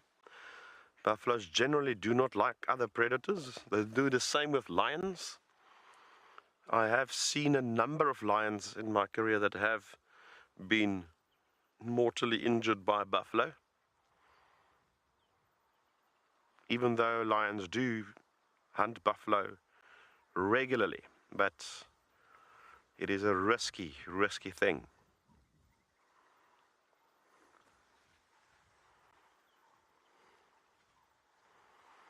Alright, I seem to be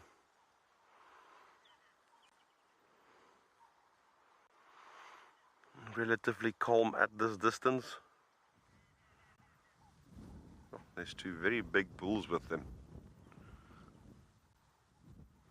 This guy looking at us, still you can see that horn bases of his, or those bosses, are not fully developed yet.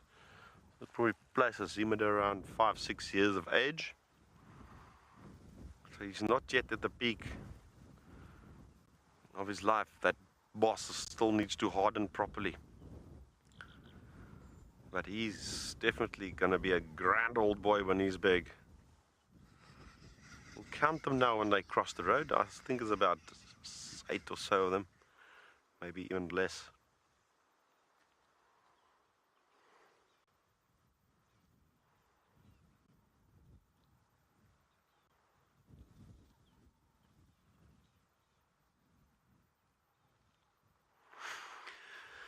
Look, they'll also be a lot more nervous because they're not in a large group. You know, they are more at risk from lion attacks now because there's not a lot of them. A relatively big pride will pose a serious threat to one of them. They don't have that safety in numbers. I mean, we have seen so many times how lions try and stalk and try and chase buffalo just to be chased back by another 100 other buffalo.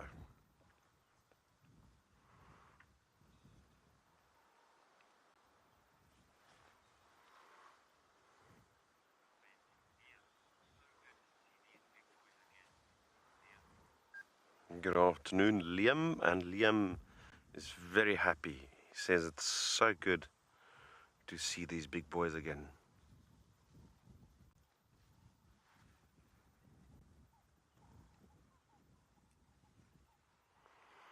Well, we never know if maybe one of the lion prides might be trailing them.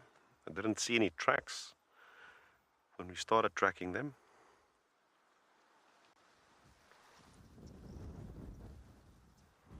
Wow, look at how wide this guy's horns are spreading. Very impressive young bull.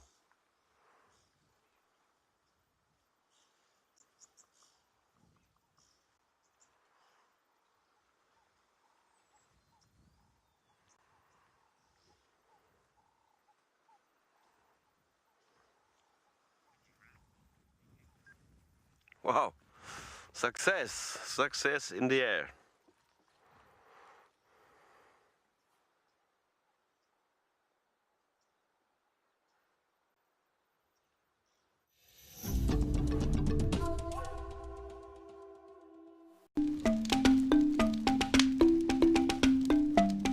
Nothing beats sitting around a campfire at night whilst on safari, listening to the calls of the wild and chatting to your guide. If you sign up to be a WildEarth explorer, then you can enjoy this from the comfort of your home. Imagine hearing bush stories from your favorite WildEarth guide and reliving their highs and lows of a life spent in the wild. Every month, WildEarth explorers will be treated to an exclusive fireside chat, special occasions, hot topics, and deep dives into the WildEarth characters. Everything else is just welling up inside of you out in nature. You know, some people think I'm weird, but I have an absolute joy. I have a good time. Now, I enjoyed myself thoroughly today. WildEarth explorers, it's in your nature. The Endangered Wildlife Trust is among Southern Africa's largest and most established non-governmental conservation organizations. Our strategic vision centers on saving species, conserving habitats, and benefiting people. In 2021, the EWT secured habitats, reintroduced African wild dogs and cheetahs into reserves across Southern Africa, and created vulture-safe zones to reduce major threats to vultures, such as poisoning and electrocution. On the 3rd of March 2022, we celebrate World Wildlife Day under the theme Recovering Key Species from Ecosystem Restoration. Standing strong alongside our partners, donors, supporters and friends, the EWT staff have achieved remarkable gains for conservation. Thank you for helping us protect forever together. This warthog is in big trouble. He's got elephants all around.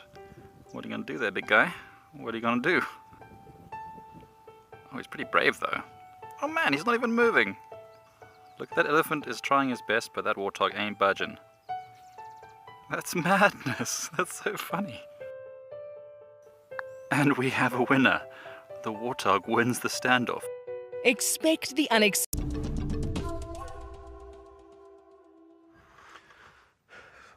Still around.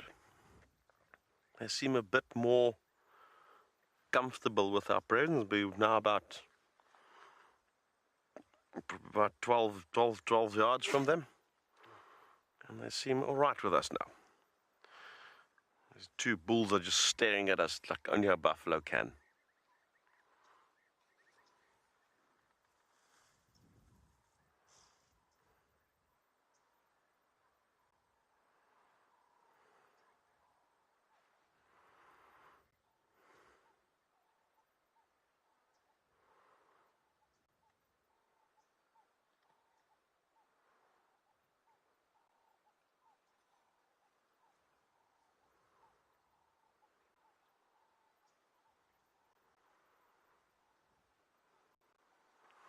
It's like you owe them money.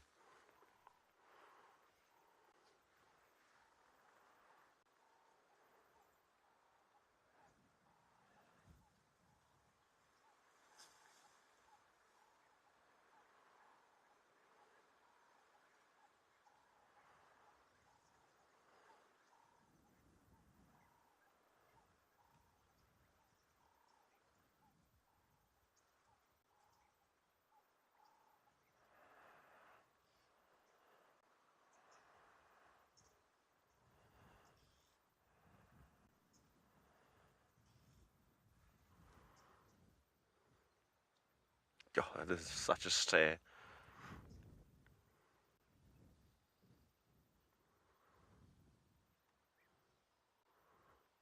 You'll see they mean business. Hello, Julia. Julia wants to know how good their eyesight is. It's not as advanced as predators.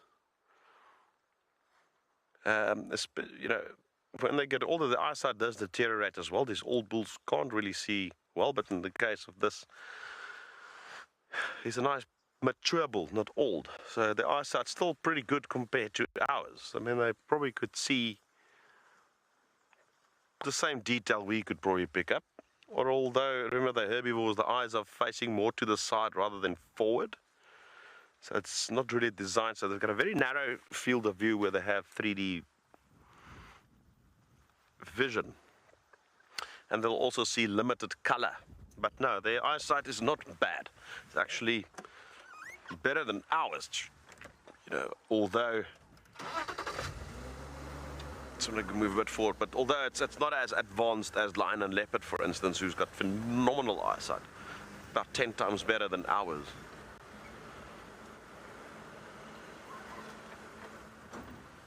Wow, what a treat! What an absolute treat to be able to see buffalo for a change. So they've just moved into the open here a little bit. Might get another view of them here.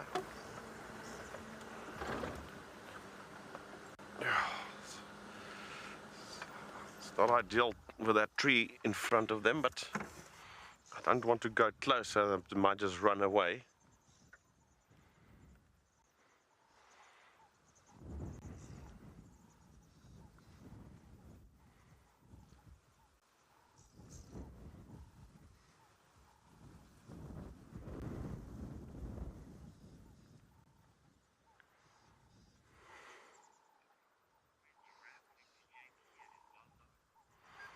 I nearly forgot that JP still has some wild dogs. I've just been really enjoying this a lot.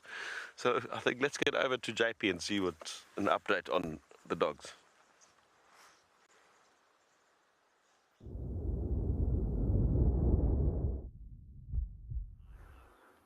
And welcome back to Pridelands. Our dogs are continuously moving around and repositioning themselves, and most of them is all looking into different directions. At one point, there was a group of impala again that came down, but did show some interest for a few seconds and then left it. I think they're still waiting for it to cool down. Meanwhile, we're going to do a very close-up on one of our dogs lying close to us. I just want to show you those beautiful eyes. I just love that amber-colored eyes and those big ears.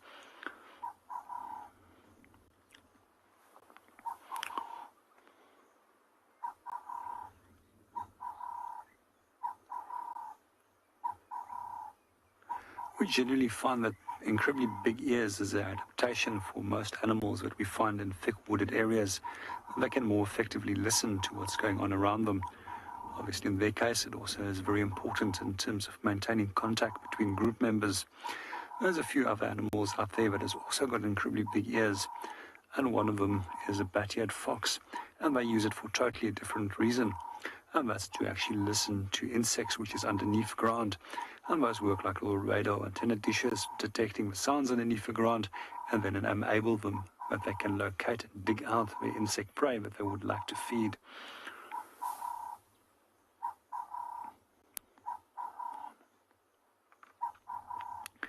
I feel quite sorry for these dogs as they're incredibly hot at the moment. And it's not seeming they're actually being able to effectively cooling themselves. They did come up here, slightly higher, a little bit more of a breeze over here where they are now, and hoping that the breeze is going to cool them a little bit. At the same time, hopefully it will also keep some of the flies that are pestering them every now and then away from their bodies. But with a body odor like theirs, it's probably hard to keep any fly away. And one of them rolled in something a little bit more than just urine a little while ago, and then walked right past the vehicle. And unfortunately for us, we're right on the downwind position now, and we can smell them, and they smell really, really bad.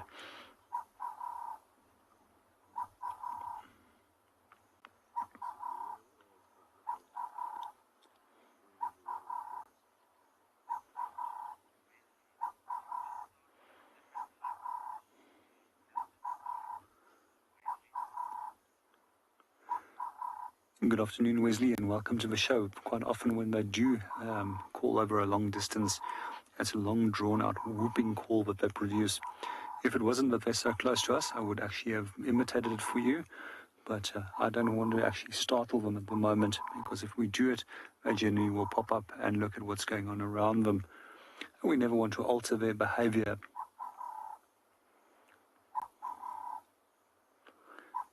There are a few times, if they have run into thickets, I've actually imitated the sound just to get a brief visual of them coming out of a thicket, but not for long periods of time. In a way, I do feel that it's fair game if you can imitate it by doing it on your own voice. However, the use of electronic calls is strictly off the limits when it does come to playing those to try and attract animals, as it can change their behavior very rapidly.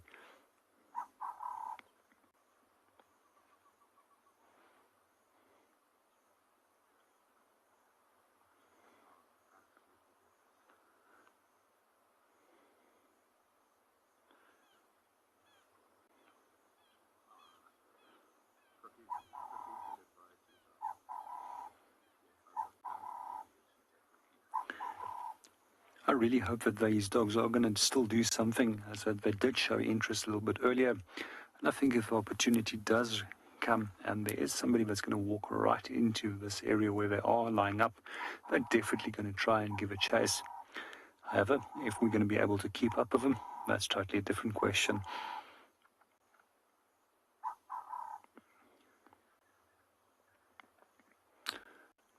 For me, it's absolutely always a pleasure to watch them hunting, especially the coordination between the group members.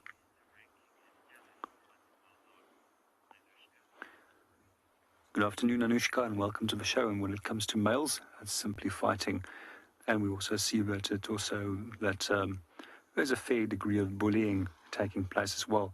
And when it comes to females, they do precisely the same. The largest and more dominant individuals are the ones that will dominate, while lesser, low-ranking individuals that are smaller are less likely to stand their ground against those larger individuals in a group.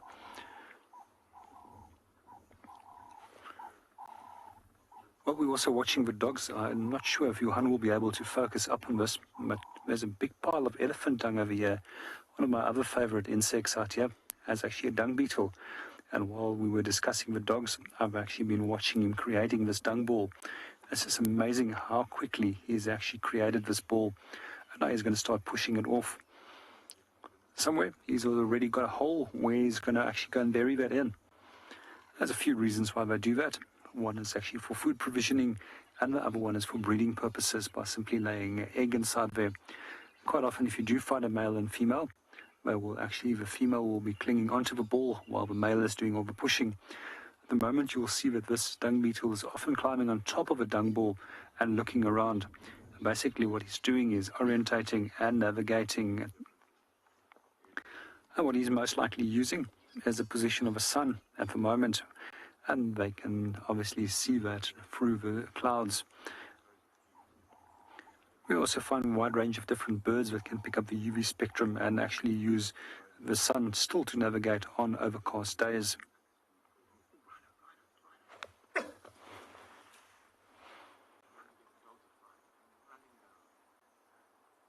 So something just startled the dogs. I'm not 100% sure what it is.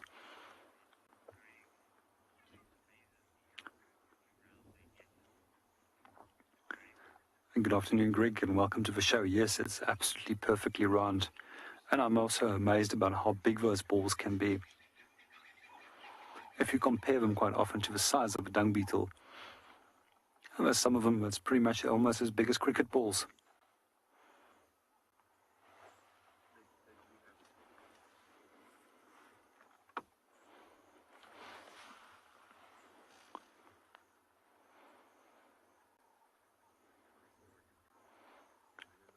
Oof, this one is absolutely ponging at the moment. Well, we're going to reposition that we're no longer on the downwind side of them. But in the meanwhile, let's go and see what the rest of the team is doing.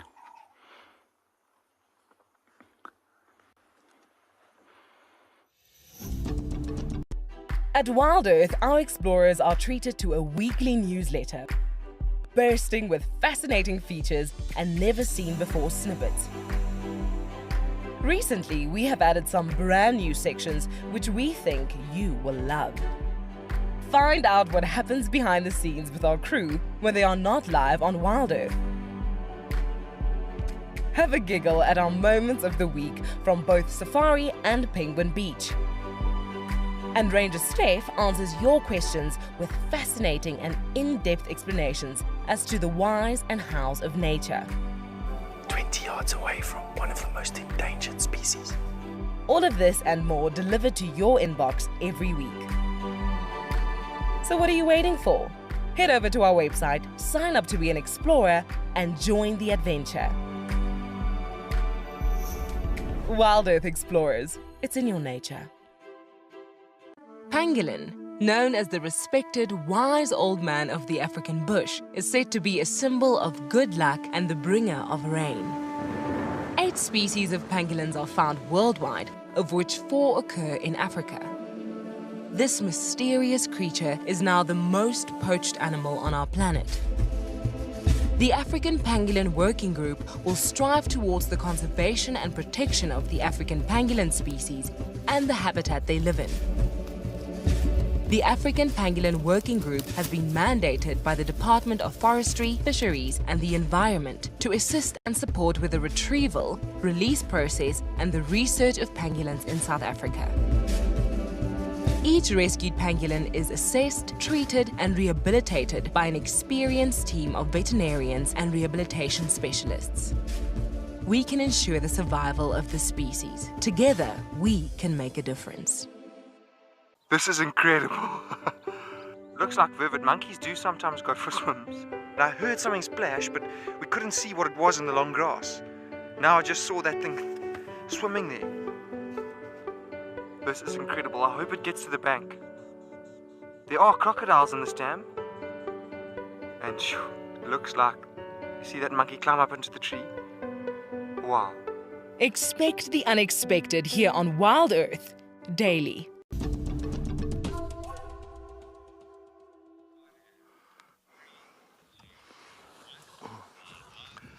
Hey, welcome back. So I'm just coming a little bit further west along the Gully Main. I'm just now south of Twin Dams. Just listening out. I've got some Franklin's alarm calling just to the east of us, exactly where Owen is pointing. I'm just trying to listen out again because apparently I just spoke to another guy and he said that Lunga actually came up north into this area in the Molawati. So the Molawati is just to the east of us, exactly where we're looking. So I'm just trying to listen out again, because if that's the case and those Franklins are alarm calling, I wonder if it's not Lunga that's actually somewhere in this thick vegetation. Hopefully she starts moving, especially that it is getting nice and cool and the sun is slowly but surely starting to set behind us. Oh, look, there's a beautiful great tree that we're looking at straight ahead of us. That's now a leadwood. Beautiful, one of our, if not our heaviest and hardest wood per square cubic meter. And you'll find that leadwood is very much a protected species. Also known as a 1,000-year tree. So it takes 1,000 years to grow to the proper size. As a like big size like that is actually a beautiful leadwood. That's a really big size. It takes 1,000 years to die, and it takes another 1,000 years to actually fall over and decompose. That's why they call it a 1,000-year tree, the leadwood. And so what the locals do, they'll actually use the ash and they'll put a bit of water with it and make a paste. Use it as toothpaste. A lot of calcium inside of the ash itself. And of course, if you want to improvise, you can grab some bushman tea or even the mint, wild mint, even the wild anise aniseed. Add one of those into that ash and create a bit of a flavored toothpaste if you really want to go that far. Beautiful tree, absolutely stunning tree. That's why most of these dead trees that you still see standing out, the big dead ones that's around the water holes, around the the river edges, most of them is actually the leadwood trees. It's very difficult. There's no ways an elephant will even push those things over unless they uproot them. That's the only way. But they won't snap them like they do with the marula trees.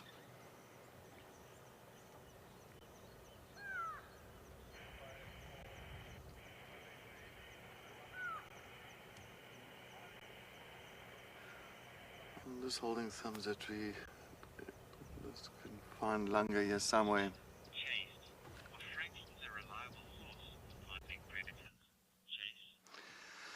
Chase, afternoon. No, not really. It's not a reliable source on finding predators, especially like leopards and lions. When you're saying reliable, just remember, even Franklins will start going crazy and alarm calling for even as the snakes, birds of prey, even a slender mongoose as well. So they even can alarm call for things like that. So no, it's not as reliable as the kudu, nyala, bushbuck, that kind of those kind of animals. You know, if I hear one of those, the barking and all that, then I'll know. Even with the snorting of the impala, if there's a lot of impala snorting together, that's reliable. If it's one impala snorting, no, not really. Sometimes they just snort just to fool us. So yeah, no, Franklin is not really reliable, 100% reliable. As I said, it is seeing something. It is warning us for something. Or it's warning not us, but everything else, that it is seeing something that is dangerous around that area. But it's not like it's saying, well, it's just a leopard and lion, or wild dog, or cheetah, that kind of stuff. But you know, we use so many different things, so many different techniques to really try and find. I mean, if I hear Franklins now, and if I hear in the next few minutes squirrels going crazy, so then I can slowly but surely start making out, well, that there's definitely something that is substantial that is around here. A couple of virtual starlings in front of us. Those are catching little insects. Many times I've seen the Birchall starlings picking off a lot of... You hear that? See how quickly those starlings went up into the tree there. So of course you hear that go away bird, and it's like, go away! So as soon as it started calling like that, it's already warning everything that it's also pretty much kind of giving a bit of a warning call. Like, wah.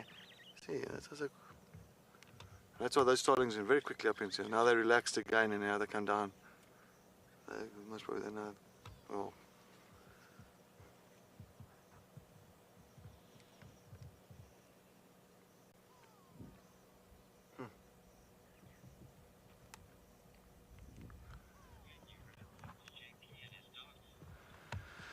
Well, I'm going to try and make my way a little bit towards Molawati. Let's head to JP with his dogs, and then we can try and see if we can follow up on these alarm calls.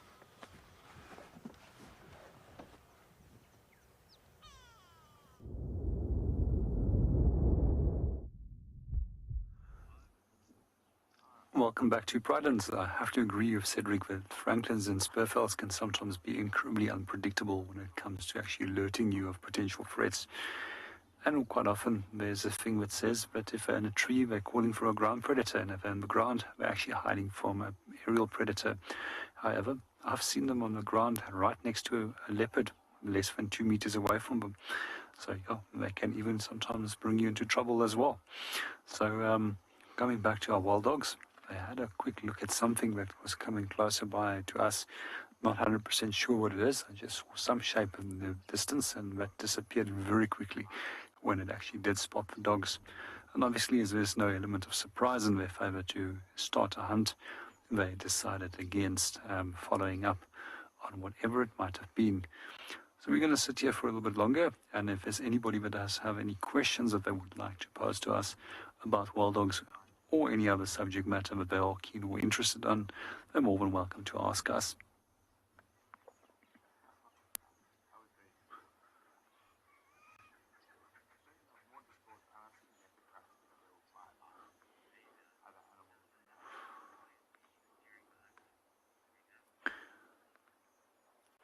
Good afternoon, Layla, and welcome to the show. It's generally the dog that will start initiating the movement. And I've also seen quite often that when they do hunt, they will take the lead. But I've also seen that a number of other individuals in the group will stick close by together, and they will then flank the prey animal and then actually start running it down until it's so exhausted that they can then simply start feeding on it. So it's not just always the alpha that will be the one that's responsible. A number of other will also contribute to the success of that hunt. But what you'll notice is during the early times of the denning, when there is pups at the den and they're still very small, that female will stick at the den for quite a while. It's only later on that she will start joining the group with hunts, and you'll see that she will be very quickly fed by other individuals when they return to that den site. And later on, when she's contributing to the hunting as well, and the success of those hunts, we also see that the pups are the first ones then to come and rush up to her to come and get a meal. And that's obviously after that they've weaned, and then they start providing them with solids, and those solids will then be regurgitated to those tiny little pups.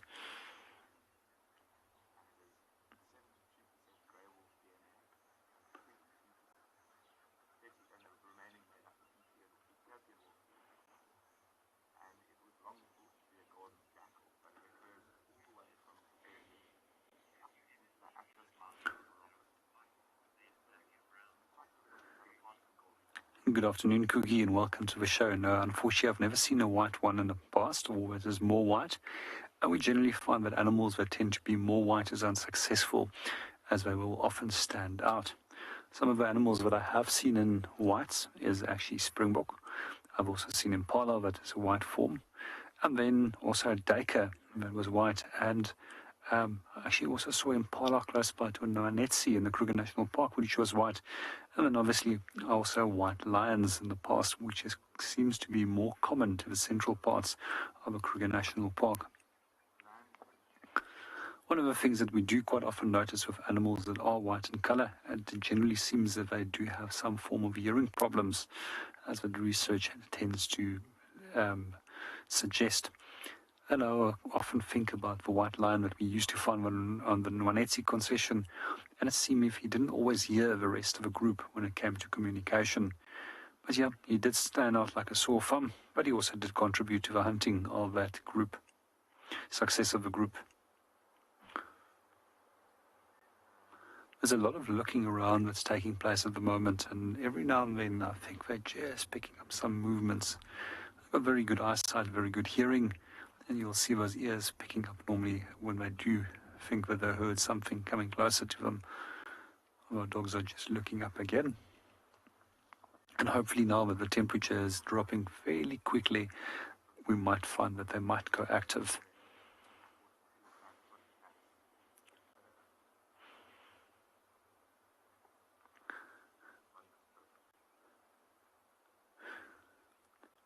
I can't help to think, but I wonder if they're going to still be around in the area by tomorrow. But I've been really fortunate that we could have spent a full 2 days with the wild dogs now. And especially this morning, seeing them hunting, unfortunately not seeing the physical kill itself, but just to see the sheer speed at which they can take off and how they work together as a group was pretty amazing. And just to spend time watching them mating, as well as a number of different activities that they have shown and behaviors that they've shown, it was pretty interesting to see. And some of these things I haven't seen for quite a while. Generally, if we do have wild dog sightings, it's quite brief. And sometimes they move off in neighboring concessions and you can't follow.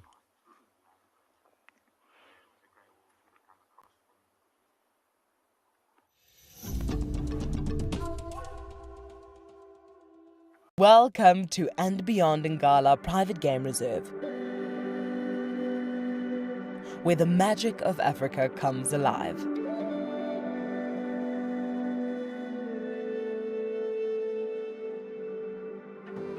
We are privileged to once again include this magnificent reserve and its array of animals to your screens in our daily live safaris. On a live drive here in the African wild. To celebrate, we are offering an unforgettable 3-night stay for 2 at And Beyond Ngala Safari Lodge for one of our lucky explorers. Tucked under a canopy of mopani and tambuti trees, Ngala Safari Lodge offers a variety of activities such as twice daily game drives, intimate wildlife encounters, eye-opening bushwalks, and much more. Sign up to be a WildEarth explorer before the 15th of March and you will be entered into the draw. WildEarth Explorers. It's in your nature. Cape Nature is the chief custodian of the Western Cape of South Africa's natural environment. This highly successful organization strives to conserve the province's natural heritage to ensure a sustainable future. Besides nurturing nature, Cape Nature offers an authentic ecotourism experience to local and international visitors. And one of these experiences is walking amongst the penguins at Stony Point, or as we know it, Penguin Beach. WildEarth broadcasts live from here every day and is very privileged to be partnered with Cape Nature, who have focused their conservation efforts here. If you want to visit these iconic black and white African penguins for yourself, then head over to our website to find out more. Cape Nature. Conserve, explore, experience.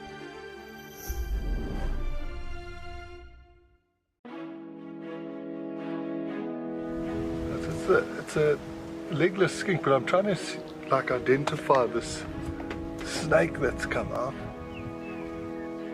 Oh, no ways. It's decided to leave. Go from the road, making way for it, and then we'll carry on.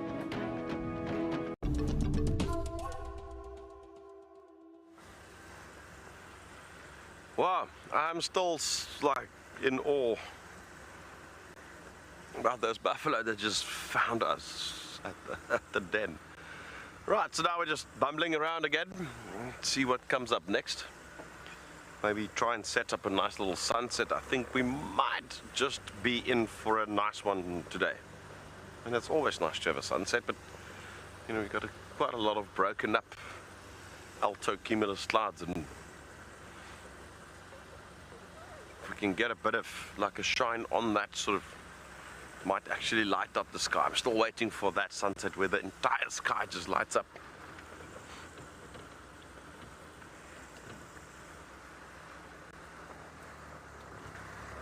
And at the same time looking for tracks, obviously.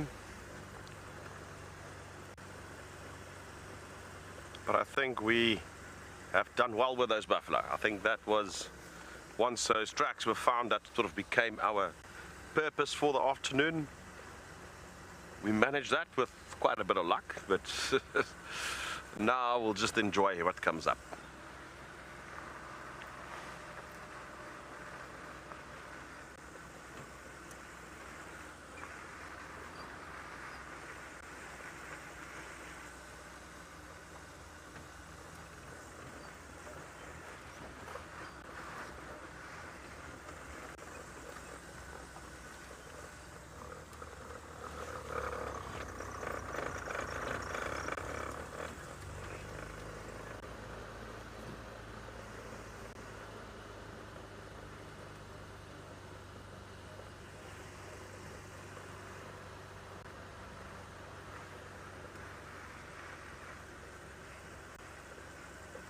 Hi there, Jeff, and Jeff wants to know which animals on Djuma seems to be the most endangered. Well, Jeff, obviously from a large mammal perspective, it would be the rhinos. They do occur in the region, so they would be, from the large animals, probably the one. We look at some of the smaller things. Obviously, pangolin do occur here. They have been seen here. Also relatively endangered as well, and then wild dogs, one of the most endangered carnivores on the planet. We're just fortunate that we're in a part of the world where there's still a healthy population of them. But I mean, wild dogs are extinct in 90% of their former distribution range. There's only about 4,500, 5,000 of them left. It's not a lot.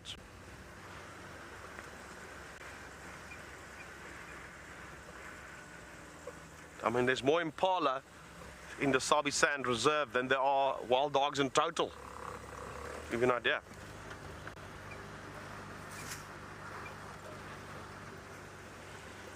Yeah, well, those are to name a few. You know,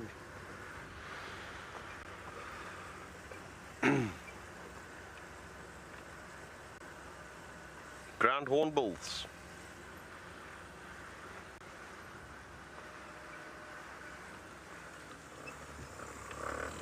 Good day, Dark Mane Lover.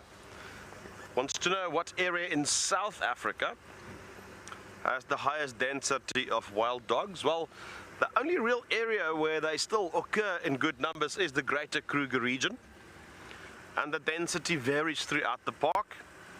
But in Southern Africa, so if we include the other Southern African countries, it would definitely be Botswana.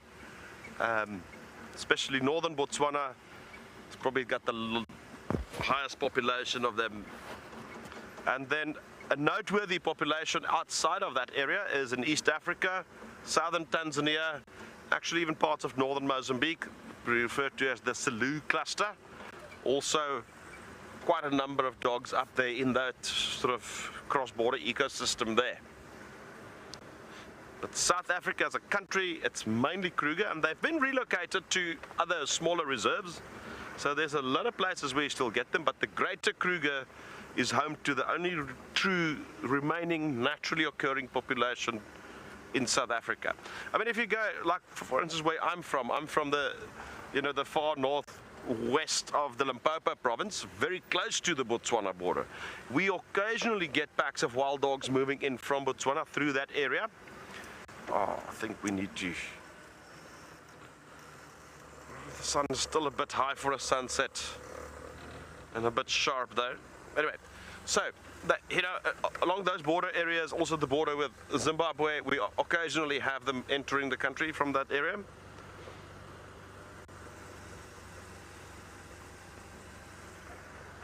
And then again, like I mentioned, in Southern Africa, probably northern Botswana, very healthy populations there. And that will also include parts of Zambia, southern Zambia, a small portion of Namibia, the Caprivi Strip, and that's all, like all those countries come together there.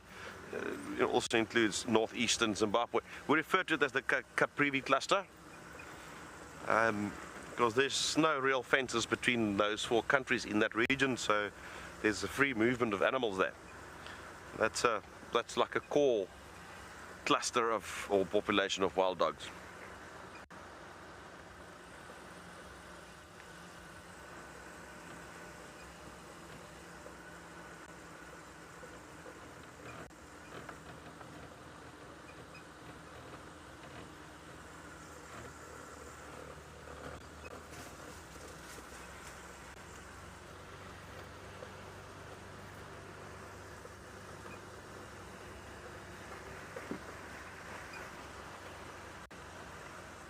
Well, while we're on the topic of wild dogs, why don't we head over to JP and see what these dogs are up to.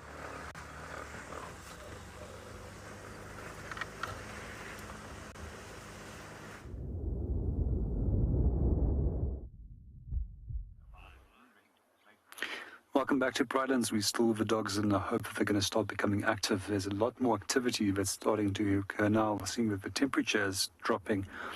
Some of the interesting behaviors that I've noticed, again, was the female that was urinating on a patch of grass and then rolling in it.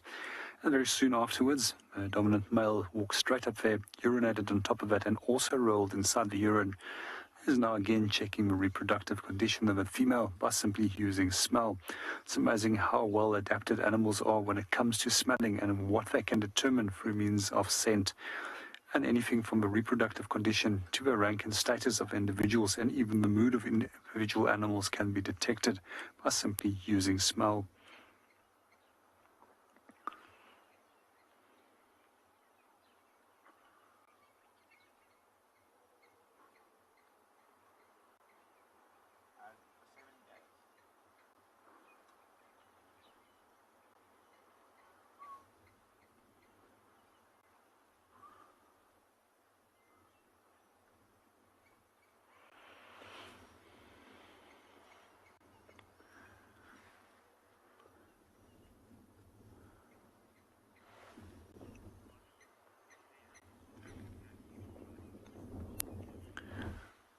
Good afternoon, Ollie, and welcome to the show. And when it comes to other packs, this is so far the only pack I've ever seen on Pridelands. And as far as I know, but there's been no other packs that's been reported either. It will be good if we can have some more. I just love finding them every day.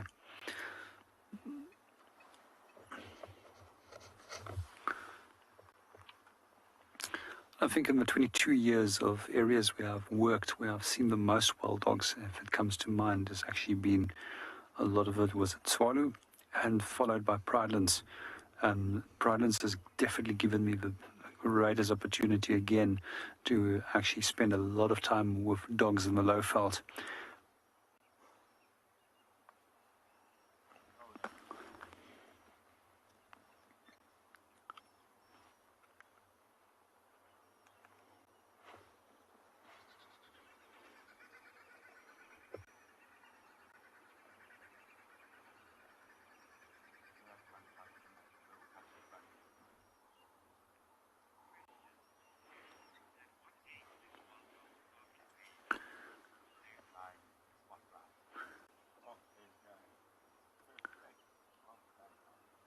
I just want to quickly watch what these dogs are up to and see what they're looking at, and then we'll get back to those questions in a moment.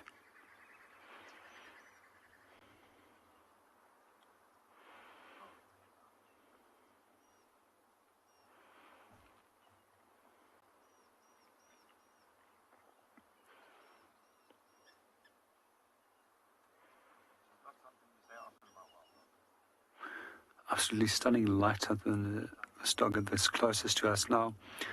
I wish I had my camera here. This would have been making an absolutely perfect photo. I'm not sure what it is, what is catching their attention. There's one of the other individuals now that's also looking up. I'm trying to look into the grasses in the distance, but I can't see anything.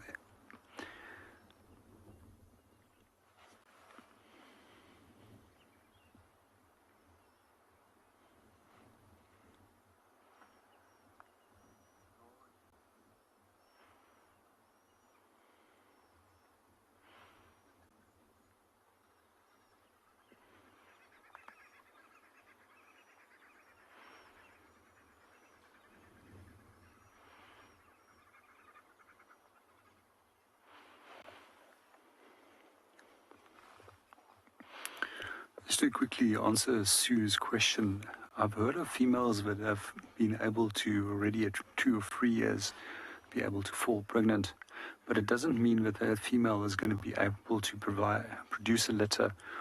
And once again, it's a case that they have to be physically large enough to dominate other dogs in a pack, or outcompete another dog in a pack, that they can actually achieve that status of being able to get to the top ranking dogs. So generally, when we do look at wild dogs, for a dog to achieve that status can be anywhere from 4.5 to 6 years of age. They also have the potential of reaching ages of up to 12 years. However, one of the packs, if I remember correctly, had a dog which actually was roughly 14 going on to 15 years of age.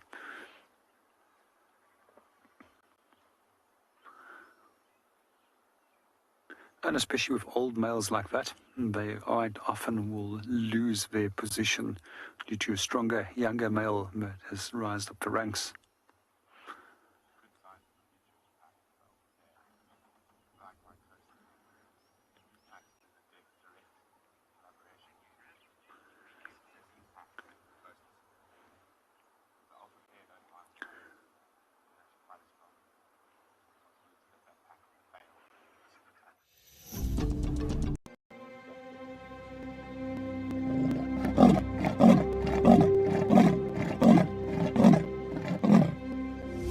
Yeah, Tangana.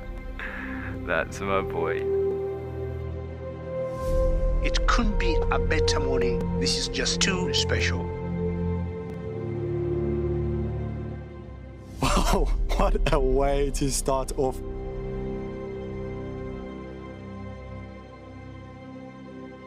Bright colors, and it attracts the insect to the flower, which is exactly what we're watching right now. This is so exciting.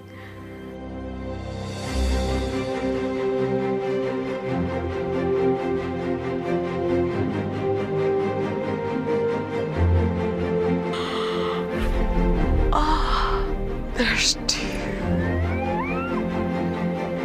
Hello, Mama. It's all good. Hi. Hi. The smallest baby black-backed jackal I have seen in the wild. Look how full the belly is. It is so incredible to spend this time so close to an African penguin. They just make me feel alive. That is incredibly sweet. Grooming each other. Play is vital. This is how they learn. This is how they would tackle prey. There you go, there you go. There you go, there you go. Heart is pumping right now. Look at this, everybody. We got a live kill. There's nowhere to go. It's just such an incredible privilege to be out here. It just keeps on delivering.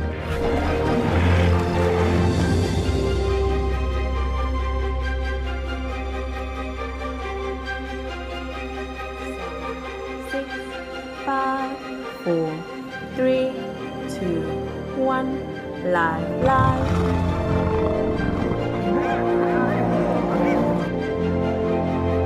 There she goes. Going for the youngster. She got it.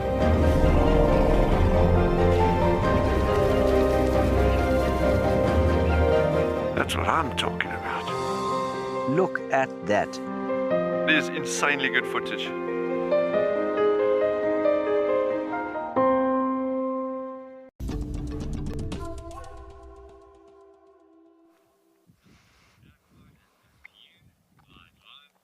Yes, welcome back. Look at that sunset. Setting behind the Drakensberg Mountains there at Maripskop. Absolutely just breathtaking. Every cloud has got a silver lining. Just beautiful.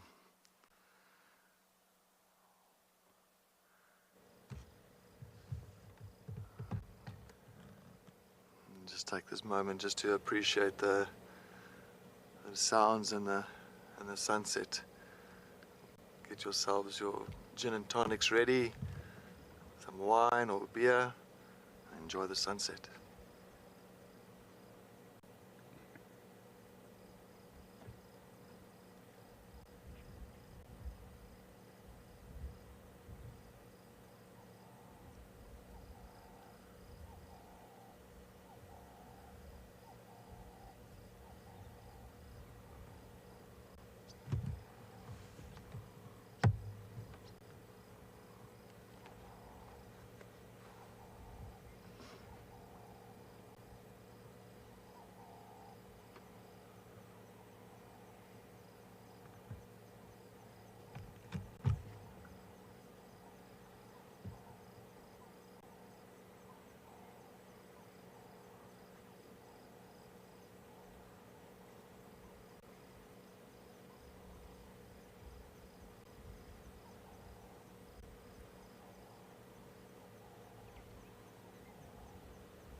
Look at that light just peeping through that hole in the cloud. That is just so magical. Like somebody's got a spotlight that's like a huge spotlight.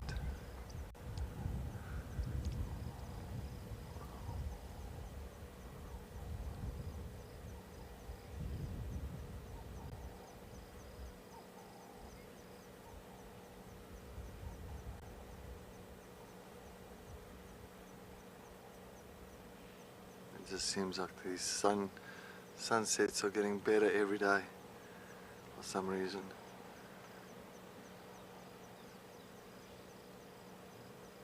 Just those colors are just phenomenal, magical.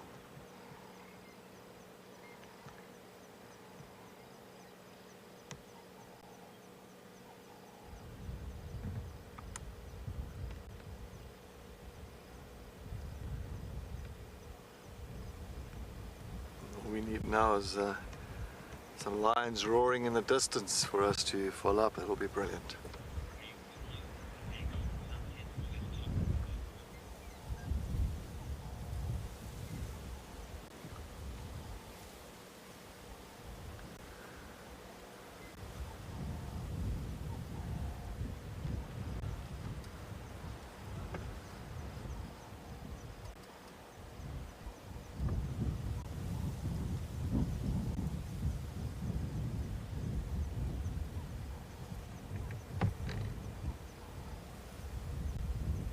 Looks like two eyes now.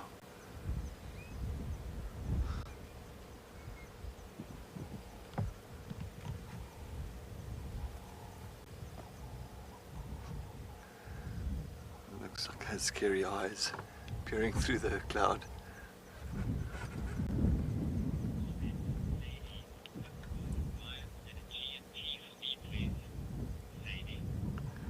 Freddy.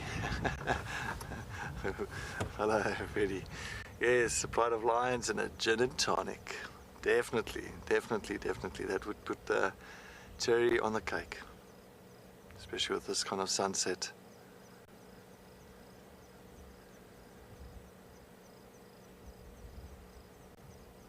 Well, those lions from this morning didn't cross too far west from where we are now. I did not hear anybody that actually located those lions this morning in the west. So I'm not too sure exactly how far they did move. But I'm sure I can guarantee you a gin and tonic.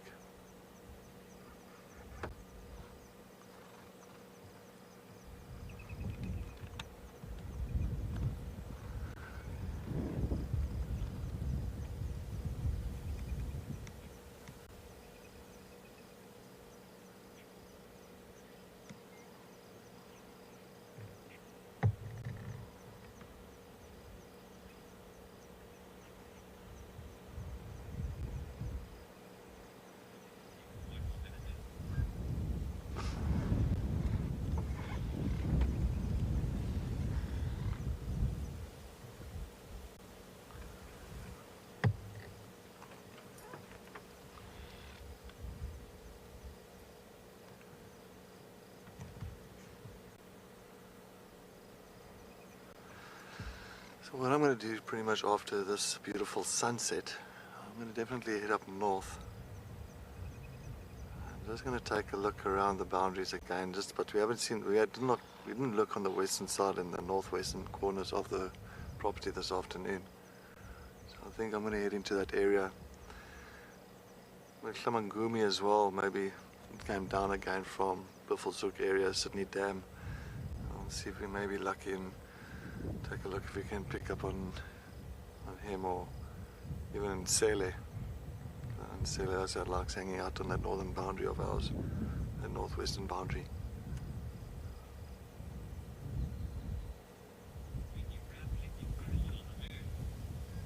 Anyway, while we enjoy the last bit of sunset, let's head back to Chris. He's on a move.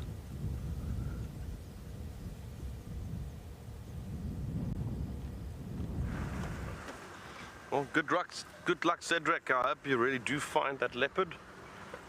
I know you've been looking hard for leopard this afternoon. We'll continue to assist with any leopard where we can. I'm just checking here around quarantine. The thing is, we've got no tracks, nothing to go onto, just working known areas, you know. So, I mean, like I said, I'm just enjoying myself at the moment. I'm not necessarily going to go on a mad chase for leopard. If you find one, bonus. We'll be very, very happy. I mean, there's always tomorrow, and the day after that, and the day after that to find something. Might be worthwhile to go back to Djuma Dam, check around there again, and then maybe from there, I'm not entirely sure where I'm gonna go from there. I've pretty much been through most of Djuma today.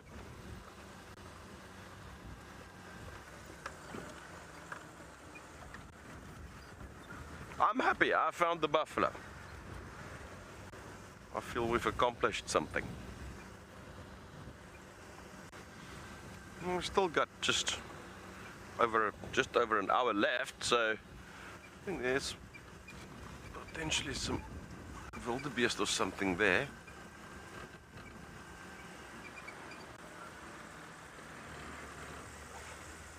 Nah, it is wildebeest, but they're a bit far.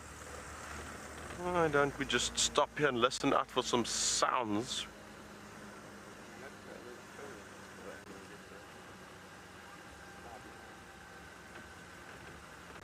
Wow. The sky is just, the colors there, unbelievable.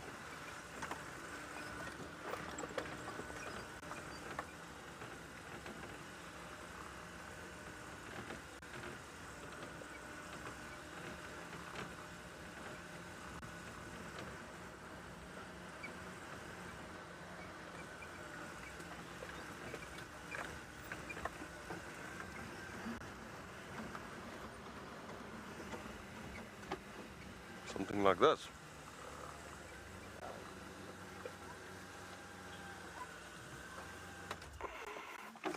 I actually want to sit and just listen for any alarm calls, but in the meantime just look at this beautiful scene with the impala, the trees, the wildebeest, and the beautiful colors in the back.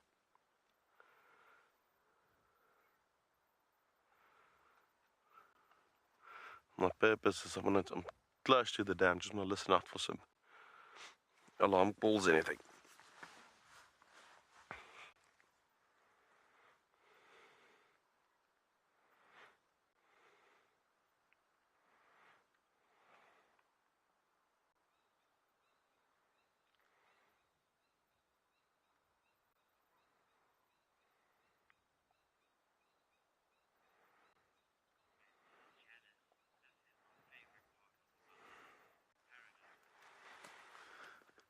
Why, there, Janice, and Janice says this is the favorite part for her of the bumble or bumbling around is when we stop for this.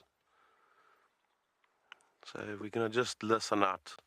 I'm going to remain quiet for some time and let's just really soak this up.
How wonderful that just to sit down and just have this moment with these animals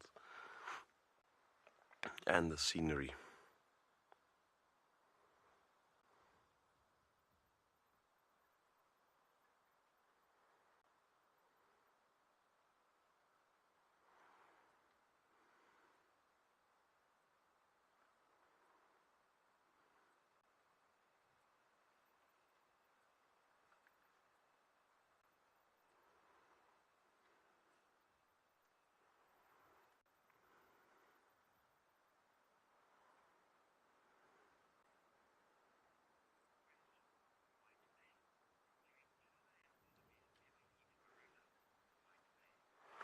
Hi there, White Mane. White Mane wants to know if impala and wildebeest ever eat marula. I have seen impala nibbling on them. Whether they swallow them, I don't know. Not seen wildebeest eat them, but I don't rule out that possibility. I've seen nyala and kudu swallow them. I've seen nyala definitely eating them. The problem that they sit with, it's a big fruit. It has to pass through their system. I'm not sure whether that will cause problems with their stomachs, you know, with 4 compartments and so forth. Elephant's not a problem. It's got a huge gut, you know, so they can gobble them up. Obviously, things like baboons and monkeys chew the pulp off. They take the skin off and they chew that pulp off. The monkeys even use their canines, long thin ones, to just scratch out those nuts inside as well.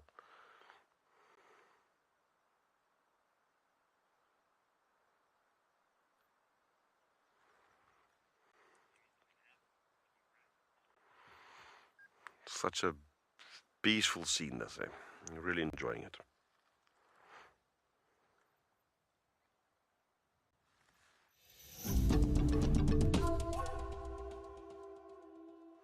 Do you dream of traveling to a far-flung wilderness location where life continues as normal? A place where you can escape to nature and breathe. If you become a WildEarth explorer, then this could soon become a reality. Subscribe today and stand a chance to win regular travel prizes. WildEarth Explorers, it's in your nature.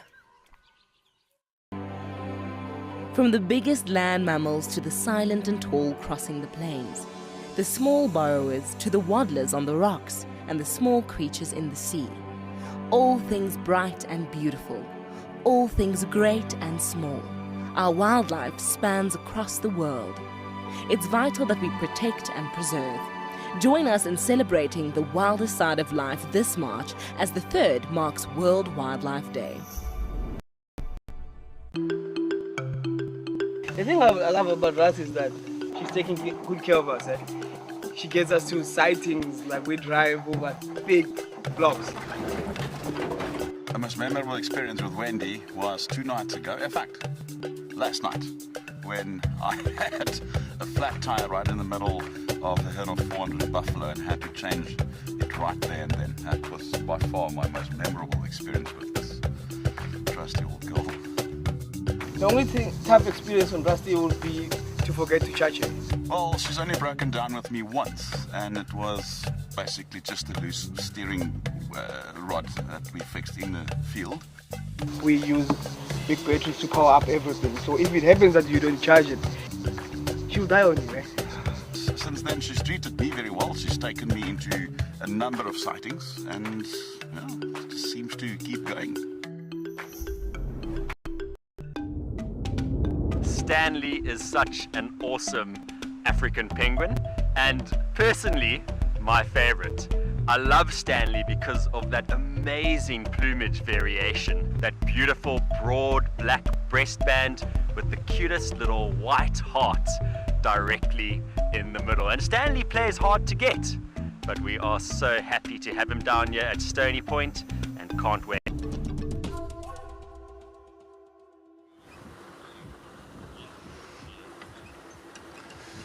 Welcome back, welcome back. All right, we'll just discuss a bit about mutualism between dwarf mongoose and hornbills. Well, of course, they both benefit from one another. You must understand, they both benefit from one another. So let's see how the hornbill benefits. Now, when the dwarf mongoose goes out and forage, so you look around about plus minus in a pack of 20, 25 in a pack of dwarf mongoose. Off they go into the grass. They're very small, they're very low, and they're busy foraging, scratching all over the show for little grubs and everything. And now while they're moving through the grass area, you'll find that the hornbill will follow the mongoose. And why they do that is while they're busy foraging for any little grubs, for any beetles, for any sort of insect, many times you'll find grasshoppers, crickets, even the lymphids that will sit on grasses or on leaves, and when the dwarf mongoose comes through, they actually disturb the grass or disturb that little area, and all of a sudden the grasshopper will flee, take off, or the cricket or lymphids, and of course the hornbill will be sitting around there and taking advantage and that opportunity and grabbing that insect and catching it. So that's where the hornbill pretty much benefits from the dwarf mongoose. Now, how the dwarf mongoose benefits from the hornbill. Now, you must understand now, the dwarf mongoose are so small, they're so low, they don't see over the grasses. There's so many predators around and so many different predators that actually prey off dwarf mongoose. So now, because the hornbills are sitting on low branches waiting for those grasshoppers and things to actually flee, if there's any predators, a bird of prey, snakes or something like that in that vicinity of where the dwarf mongoose are, that hornbills will warn the dwarf mongoose that there is danger. So they are pretty much the dwarf mongoose's alarm system and a warning system of danger. Now, on top of that as well, you must remember that when your dwarf mongooses go back to their den sites, and at their den sites many times, that's why they only stay there really 4 days and move again, because of parasites and the scent they leave behind, but mainly because of the parasites and all that. Now, because of that, like the ticks and all that around that area that's close to the den site itself, you'll find that the hornbills will sit close to the den site and actually will feed off those little parasites, little ticks around that area if they do see it. So I've seen it before, how the hornbills will pick off little ticks off the grasses or off the little area at their den site. So it's almost like a cleaning service for the dwarf mongoose as well, so that the dwarf mongoose itself can know that that is kind of kept clean, kept in a hygienic way. But still, they will move every 4 days due to they don't want to hang around too long at that den site. So the mutualism relationship is very much strong between the hornbill and the dwarf mongoose. And it's a very good thing. A lot of animals work in that way. A lot of animals work where one will benefit from the other one and in ways of survival. And if they don't have that, sometimes you'll find the survival side of things would deteriorate and won't be it will become detrimental to that species if you do not have other certain species that actually kind of use it as a warning or alarm system. So yeah, I think it's fantastic how they actually do it and how they help each other and how they warn each other. That's why I think for predators, for birds of prey, for your snakes, for leopards, for lions, for so many different kinds of animals that feed, or like carnivores and predators and all that, I think they really are they are really hated by a lot of animals around here because they do, pretty much feed on those prey species. So yeah, everything helps each other just to avoid any predators and avoid being devoured. So yeah, it's always a good thing to have. It's a good thing to have, especially if you're so small and very low. I think it's a clever idea to have somebody sitting right on top of a branch looking out for you and making sure that your area of foraging is a safe area. So hopefully my area of foraging here might be safe enough and successful enough, and I can actually find something substantial, something big, teeth and claws. That'll be fantastic. I'll be very happy for that tonight. Definitely. So we are still definitely heading in a northerly, northwesterly direction. Still going to head into that side where we've kind of worked out on what we should do for you know, when the sun sets, and maybe we're lucky. We're going to head straight up to him. Sandy patch. We'll see if anything has come through there, because many times you'll find a sandy patch. So I've seen zebras quite often in that area. That's always a good area just to look at.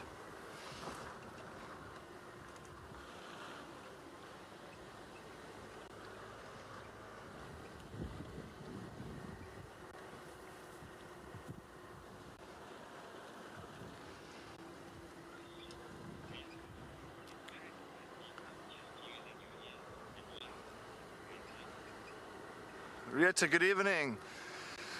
Yeah, tracking at night, it is a luck as well, sometimes bumping into something, especially like your leopards and lions using the road, getting from A to B, the most easiest way to get from A to B and the least resistance. So sometimes it's luck by bumping into them, but as well, definitely using your senses, using your sense of hearing. I think it's very important because you know, your leopards and your lions will start roaring and soaring at night time.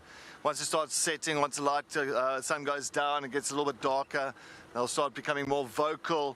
And once they can become vocal, then you definitely know they're in that kind of area. Then you know where they're coming from, where the vocals are coming from. Well, not exactly, but if you're close by, maybe you could. Other than that, tracking, you can still find tracks at night time on the road as well. I mean, once you got the lights on and it actually, the beam hits the road, sometimes it does cast a bit of a shadow. Ooh, hello.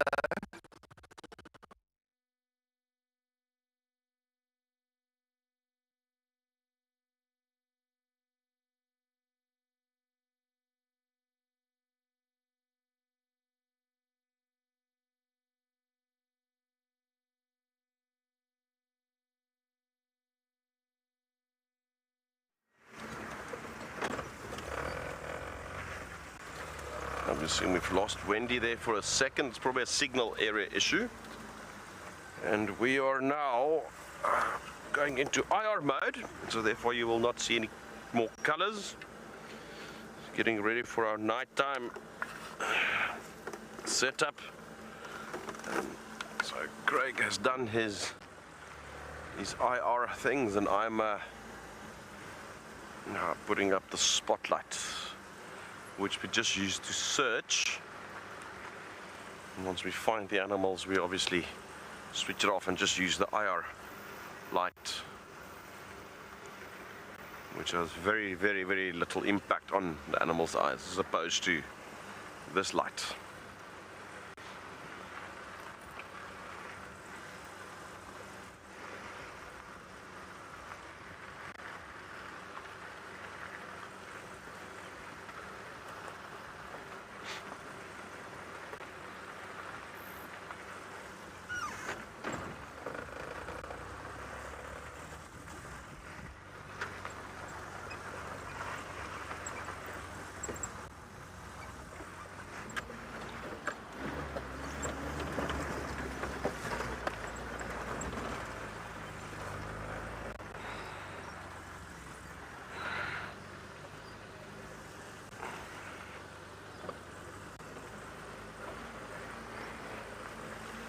Andy asking, how far can elephant vocalizations be heard? And I assume you're probably referring to us hearing them.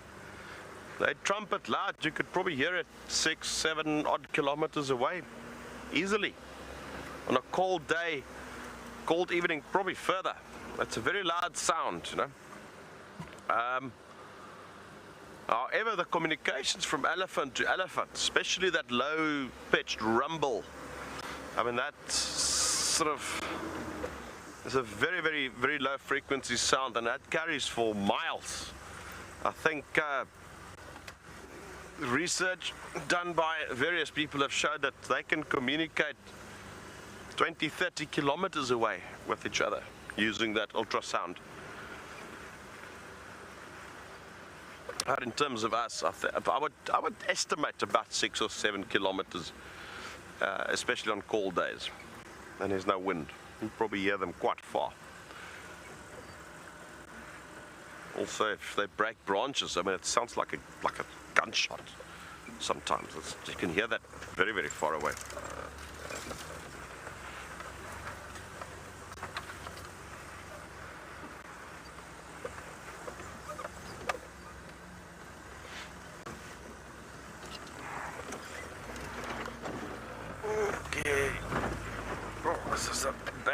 piece of road. Rusty.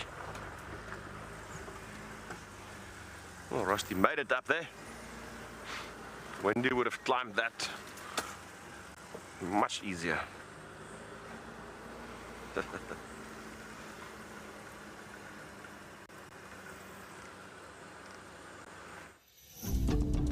When on safari, there's nothing better than an evening spent under the stars chatting around a fire, with the sounds of the wild all around you. If you sign up to be a WildEarth explorer, you can build your own memories by joining our guides for regular fireside chats. Subscription payments can be made by PayPal, credit card, and now bank transfer.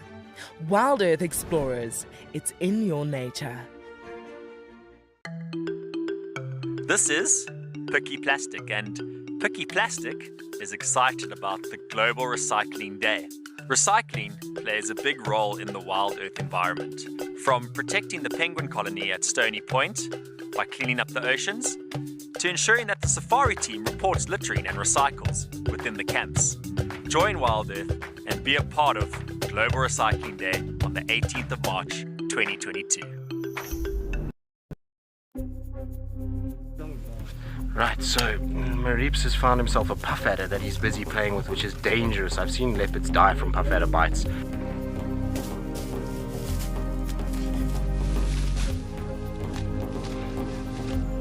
I think he got hit on the paw. So he's obviously taken snakes on before. But at what cost, Mareeps?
Yes, welcome back.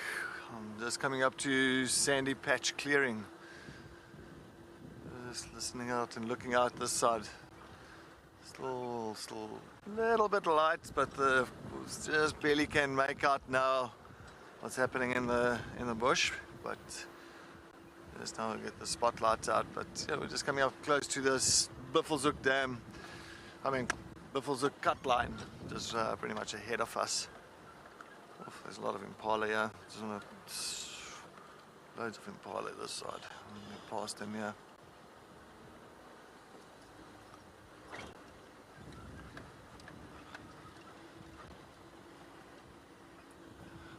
I'm just going to switch off here quickly the light. I don't like blinding them. I know it's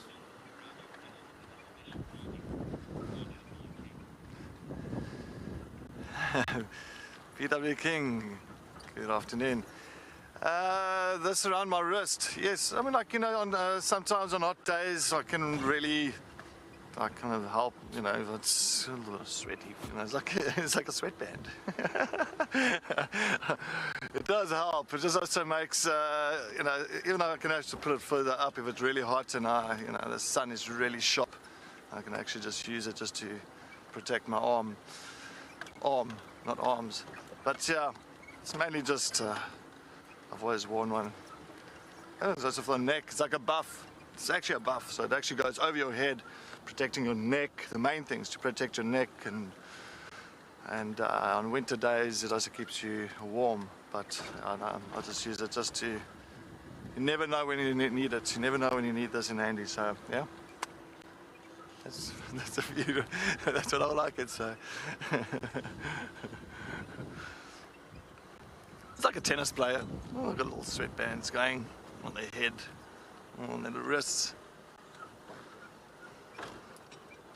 I'm definitely not going to wear it around my neck on a hot day because I think that's going to be just too hot, too warm. I'm definitely not going to feel too comfortable with that.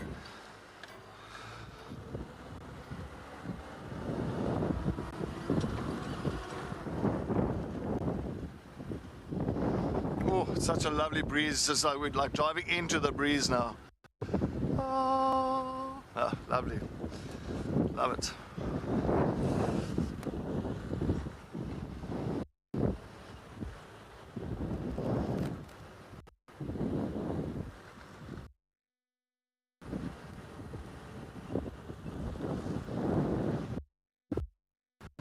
Damn, I really wanted to get some cats for you guys tonight.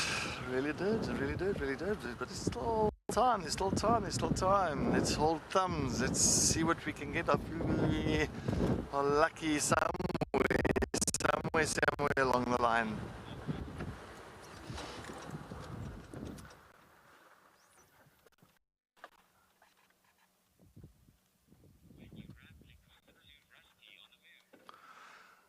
Anyway, while we stopped here, let's head back to Rusty.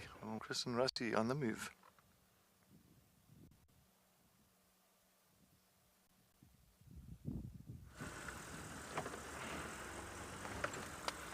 All right, well, Cedric, I'm keeping my fingers crossed for you. I'm also in a relatively funny patch here.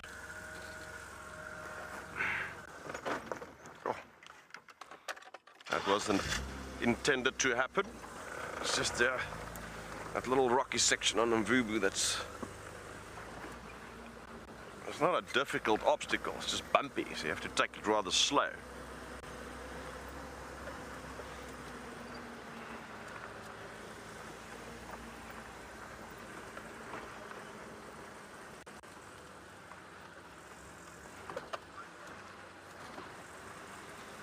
And we're also literally just doing a bumble.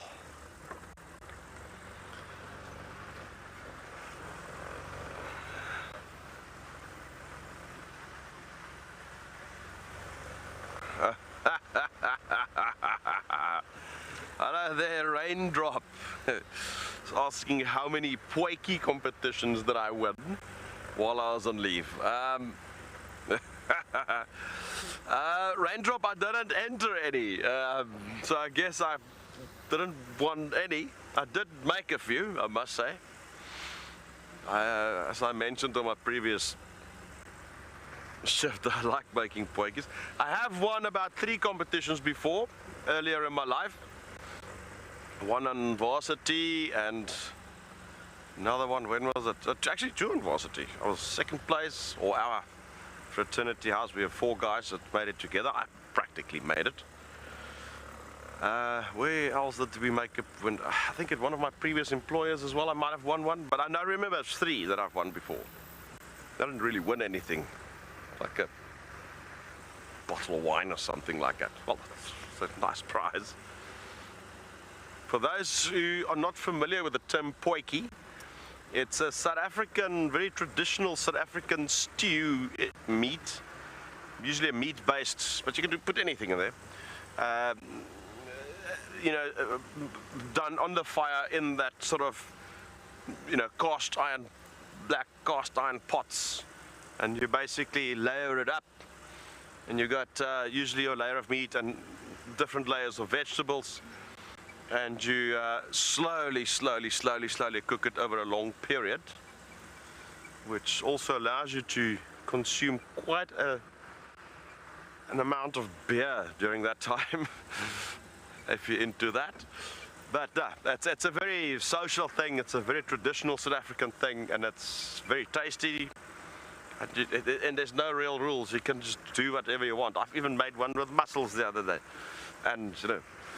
So the sky's the limit on a poiki, but traditionally made with like a red meat, usually beef or lamb, and then stacked with layers of like thick, big, chunky vegetables.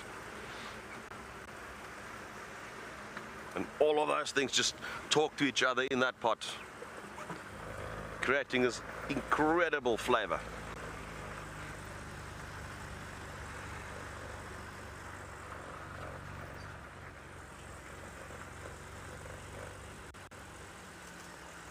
I see what's happening.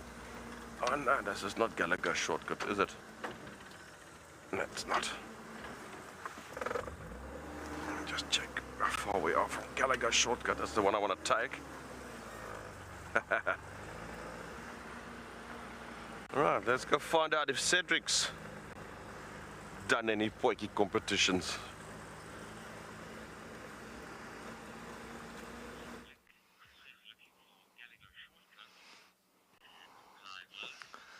Welcome back here on Buffalo's Hook Cut Line.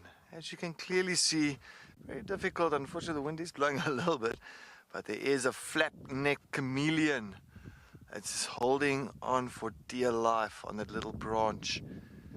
So he's just holding on for dear life, making sure that he's not going to fall off. But they have got absolutely really a strong grip with those toes of theirs.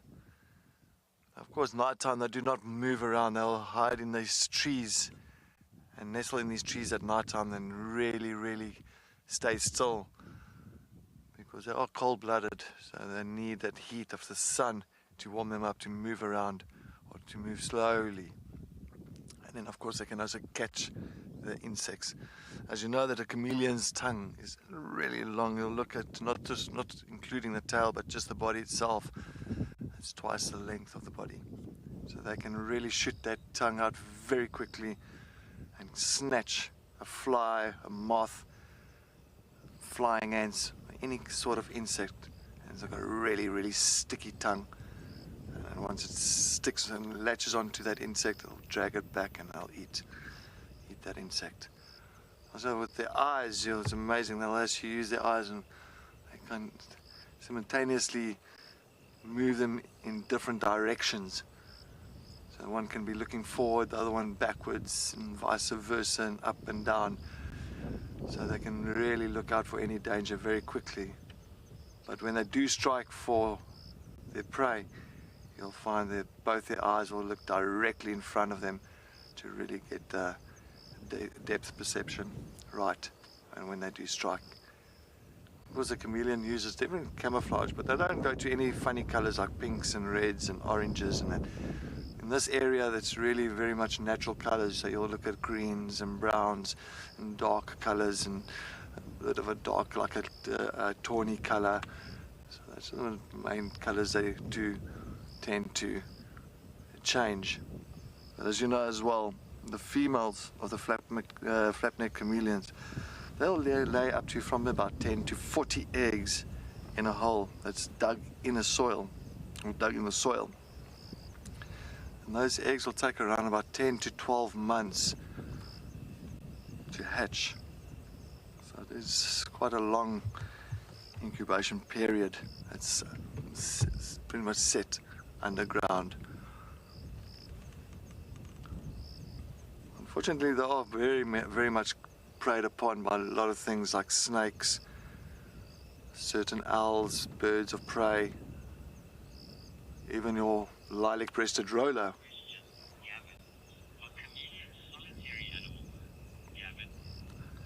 Gavin, good evening, that's correct.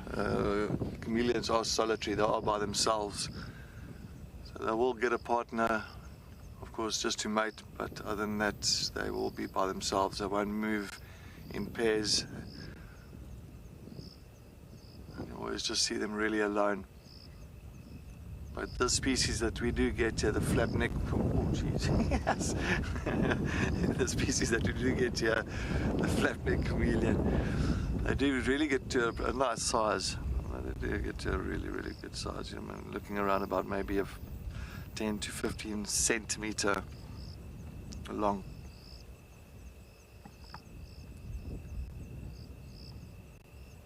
I know down there in the Cape, on the Western Cape, I think it's also Natal side, you'll get the dwarf chameleon, much smaller, and they don't have that flap on the back of their neck.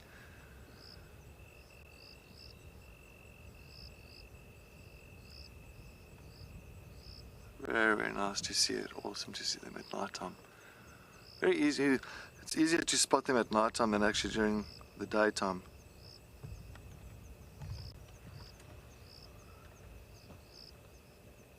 Night time, if you put the light on, if you're driving past and you put the light on them, you'll find it actually reflects like a green, like a lime green color. Almost like I can say a half a lime. It's like a half a lime. So they'll give it a lime kind of shape. But during the daytime, they're very well camouflaged. During the daytime, then you don't have that light and that's going to reflect off them. Then then they really blend in.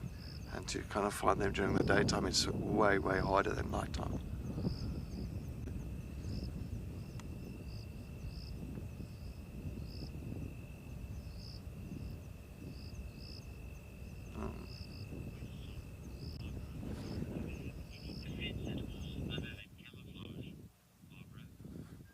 Oh, sorry, my comms just came out of there. I'm just going to ask Owen quickly. Did you pick that out, not about?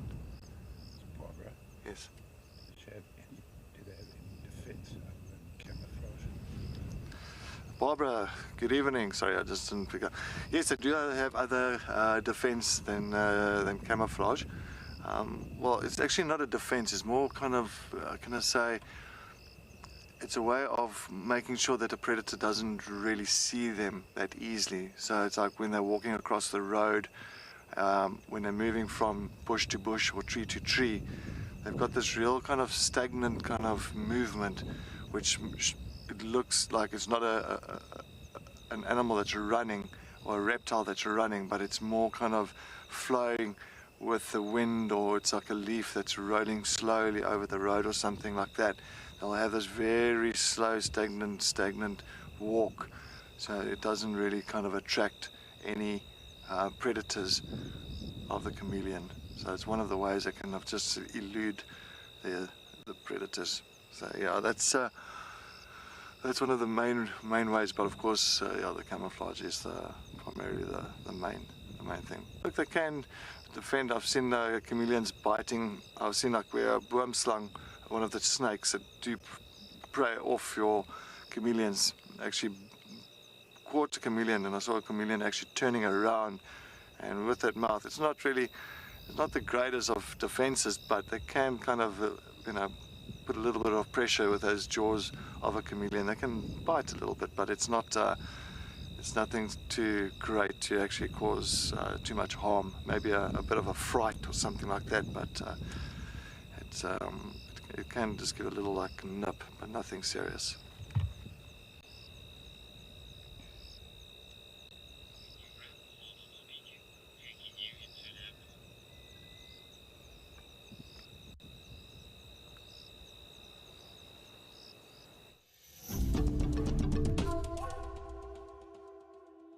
Peaceful surroundings, the nature. It's not something I can get in my homeland, so it's wonderful to be able to be live, with you guys and feel like you're actually there. If you want to go on safari with a WildEarth guide, whilst honing your bush knowledge and of course featuring in one of our shows, then head over to our website. With wild dogs, wonderful, absolutely wonderful. We don't always get to see those, so that's just been amazing. Sign up to be a WildEarth explorer and you could be making your first ever on-screen appearance. I wanted to be part of the support of WildEarth. It brings so much to everybody, and everything has brought so much to me, especially, got me through some difficult times myself. I found WildEarth shortly before I was going to go through some things in my own personal life, and it's what got me through, and I know that's a story for many, many, many people, so it's important to me to provide support to that.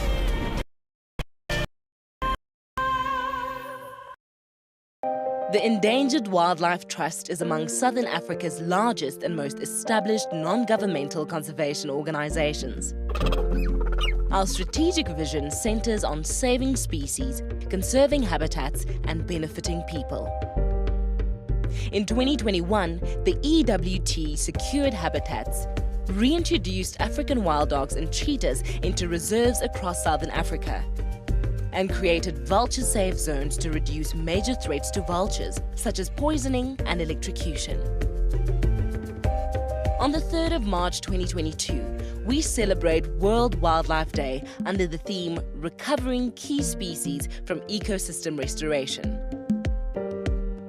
Standing strong alongside our partners, donors, supporters and friends, the EWT staff have achieved remarkable gains for conservation. Thank you for helping us protect forever together. But I think that's him. I think that's the one in must.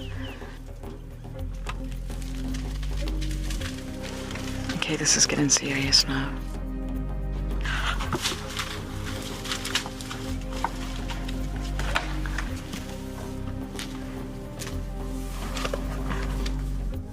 I knew there was going to be trouble. Too many bulls and must over one.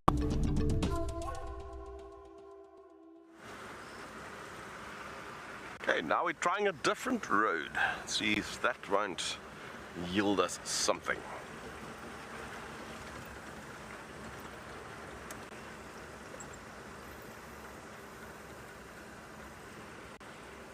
I must say this last bit has been rather... Wow, look at this. I'm gonna quickly, I don't want to stop too quickly. So otherwise we might launch Craig over the bonnet of the vehicle. It is a chameleon right above us here. Let's just not try and find it again. There we go. Got it there. Wonder if it's the same one that...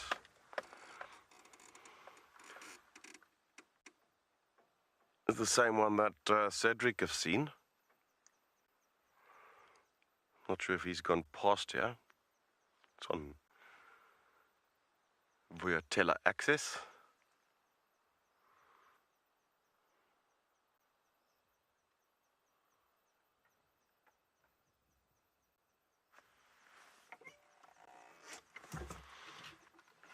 It sounds like from reports I've had that this one looks a lot fatter than the one that Cedric has seen. Maybe this is Fred. Nah, this is too far for Fred. Anyway, yeah, the Fred thing was only a joke really, but anyway. This is a rather big chameleon, I must say. This is one of the bigger ones. And that fat appearance is very likely that it's a female, and there's a lot of eggs in there. You can see it is rather round and fattish.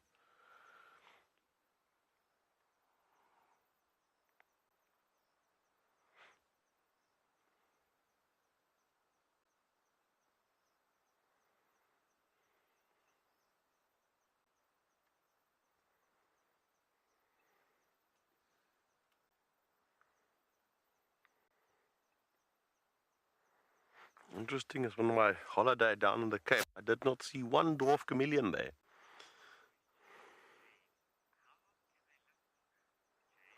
Hi, Jade. I'm not entirely sure how long they can live. Jade's actually asking how long they can live. I know that some reptiles do live for quite long, you know.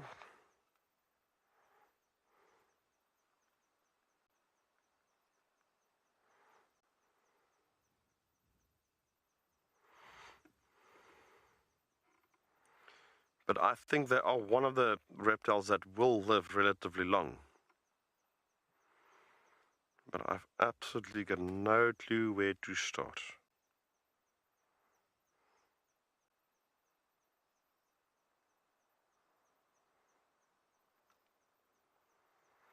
I'm trying to dig back now a couple of years in terms of study.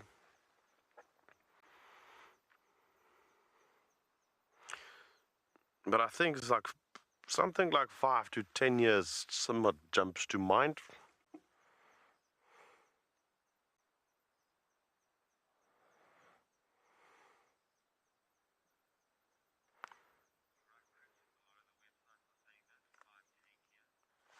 And I think it will probably vary with different species as well, and its environment that it lives in and what predators there might be. And I mean, a lot of these studies were done on animals in captivity, and you know, it's difficult to with a creature like this to establish it in nature, but it would probably be very similar.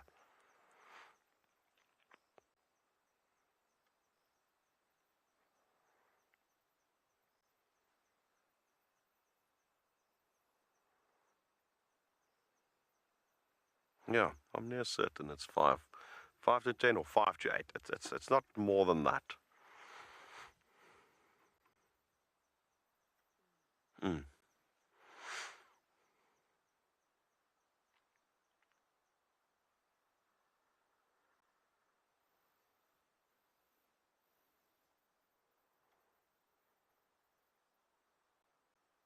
Again, like I said, it will vary. Certain species probably will live shorter, some will live longer. And there's a lot of predators out here that will target them. Wormslang, vine snakes.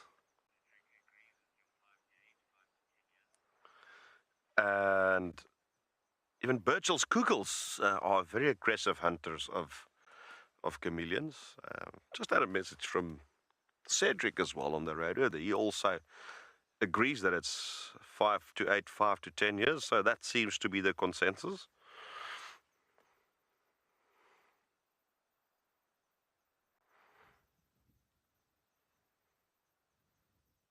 I actually haven't seen a yellow bill hornbill once with a chameleon in its mouth.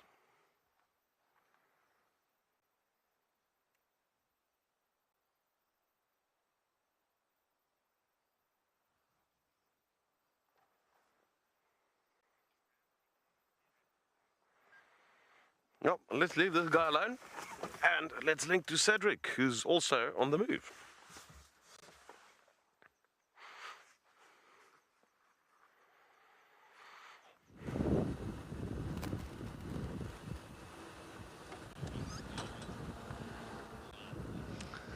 Yes, welcome back. The chubby chameleon. Yeah, well, if it's a female chameleon, you can imagine 10 to 40 eggs. Carrying so many little eggs inside. Well, definitely that's a lot of eggs to release. But oh, what was that? Sorry, I just saw something. But it's also amazing. 5 to 8 years. I mean, that is really a great amount of time for such a small little reptile. And I mean, it's really amazing. Little chameleons. Come on, chameleon.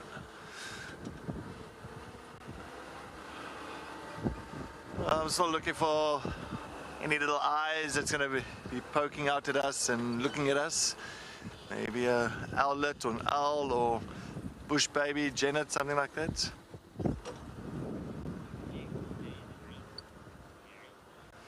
Very good evening. They'll stay under the ground for from 10 to 12 months. So 10 to 12 months will be the incubation period underground. It's quite a long time. And they don't really just build they don't just dig a hole that's very shallow. You'll find that the holes will go from about 15 right up to about 30 centimeters underground. So they really make sure that those eggs are secure. And so for us to really find chameleon eggs, it's very difficult. So once they start hatching, those little chameleons, little ones, they'll come up to the top, to the surface. They'll break through all that soft sand where the hole has been made. They'll break through and they'll start their lives. So yeah, but I mean the success of the little baby chameleons reaching up to adulthood is so minimal. You're looking at maybe out of 40 eggs, maybe only 5 of those little chameleons will make it to adulthood. That's, there's so many different birds and snakes that will feed off those little baby chameleons. It'll be a perfect little snack for so many predators around here.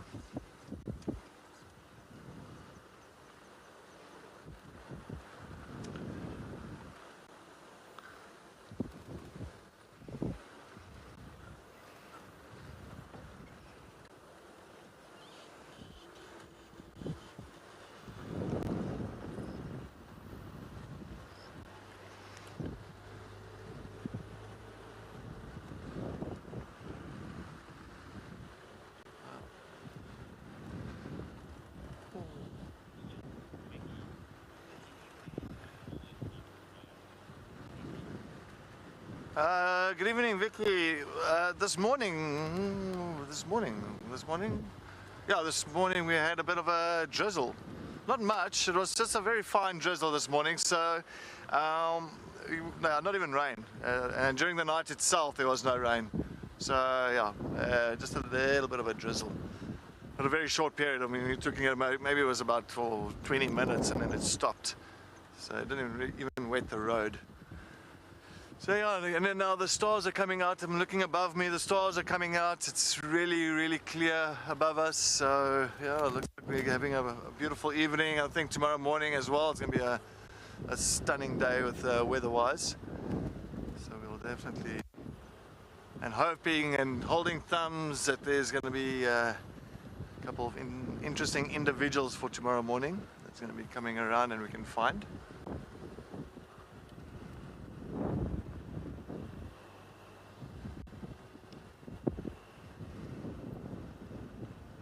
Now, I think our rain is kind of is pretty much coming to an end. Maybe like I've seen it in this area in March.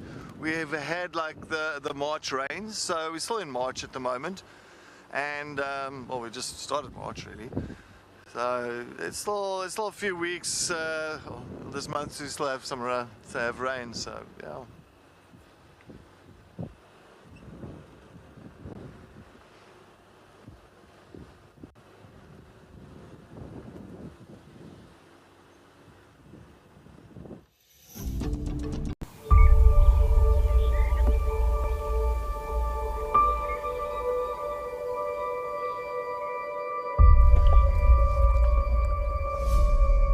Look at that, it's amazing.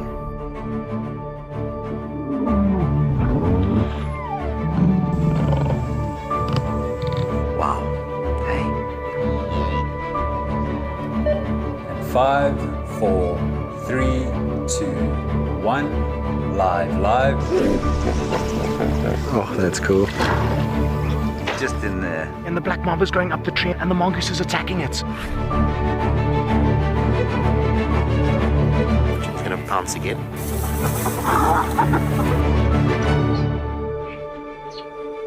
Sure you can all agree with me. It's not a bad start to our Wednesday morning.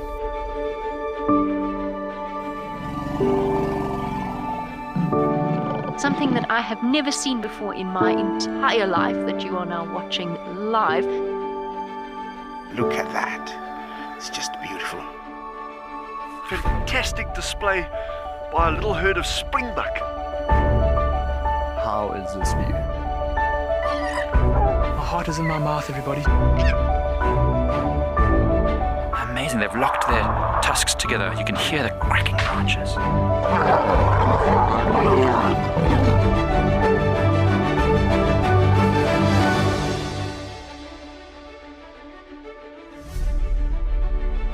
It is so incredible to spend this time so close to an African penguin, and it's completely unfazed by my presence whatsoever. How insane is that animal?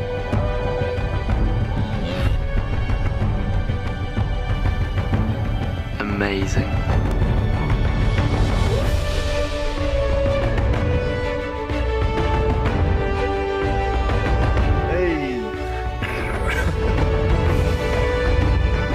Awesome.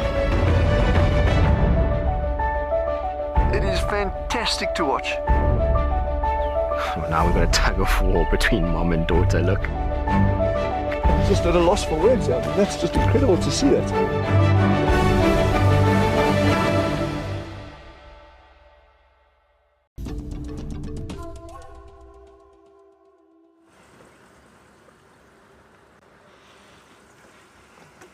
I must say, I'm happy with this afternoon, but I really hope tomorrow we will have a little bit more cat movement.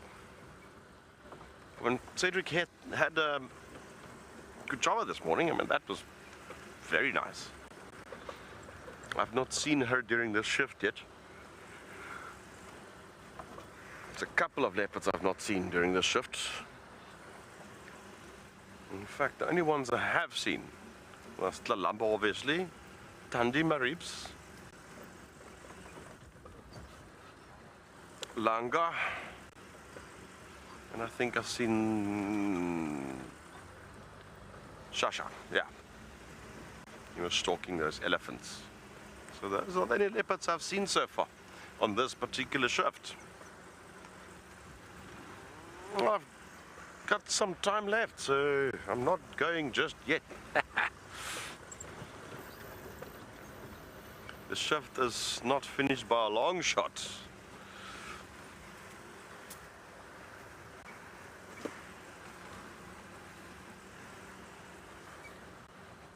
A lot can happen. Well, the interesting is the last time around, the previous shift, I didn't see any wild dogs. This time around, had them a couple of times already, which is quite nice. It's amazing how they are different, these shifts.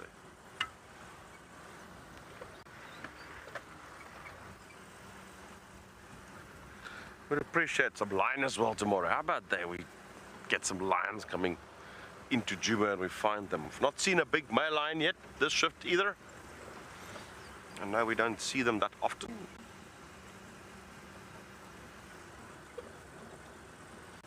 And I'm still looking for a snake before we actually head into the winter. Because from the end of March onwards, the temperatures are going to start to, you're gonna see a visible change. You'll feel a change in the temperature. But even now, you can feel the evenings are definitely cooler. Still very pleasant. I mean, I'm not even got a jumper or anything on. This is very, very mild, to put it that way. What is up there?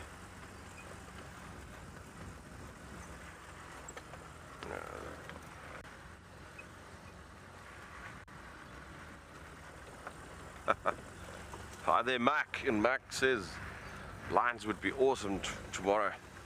He misses that roar. No, I'm with you on that one.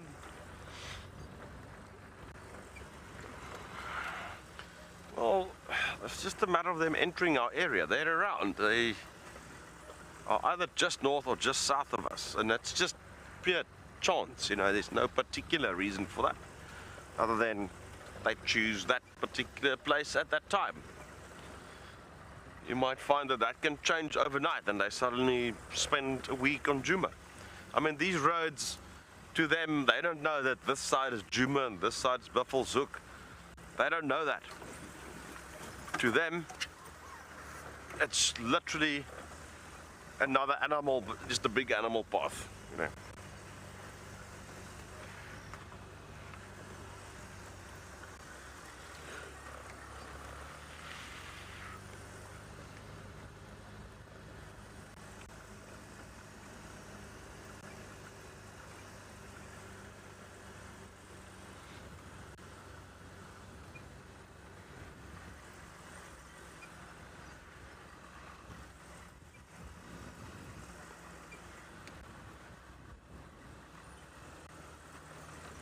Hi there, Barbara.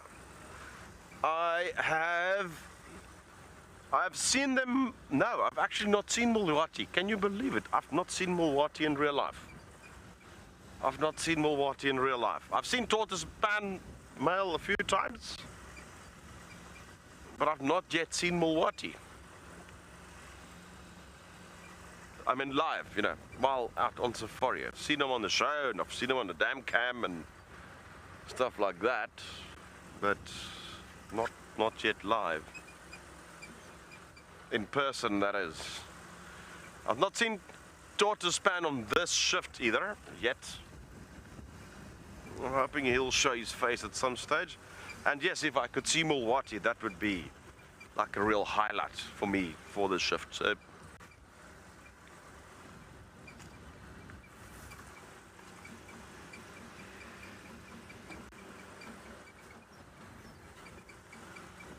can smell a elephant bull there. That's really a must. You can just smell it.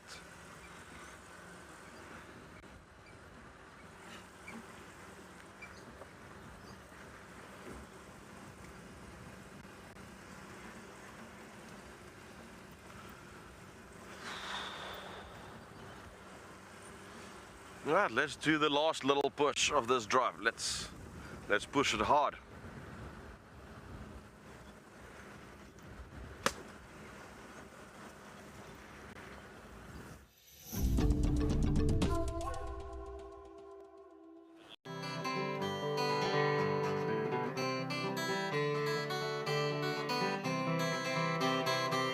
Hello, how are you? We baba, swatike emsabeni. We baba, babansati banhlupha. We baba, abafika endlini yami. Awungathi bangafike ngathithimela. We baba, we baba. How city was a Friday, my darling. Was a Friday. This is that one, I don't know if you've seen guys make soap out of the leaves. Yeah. Hey, my sweetie, was a Friday.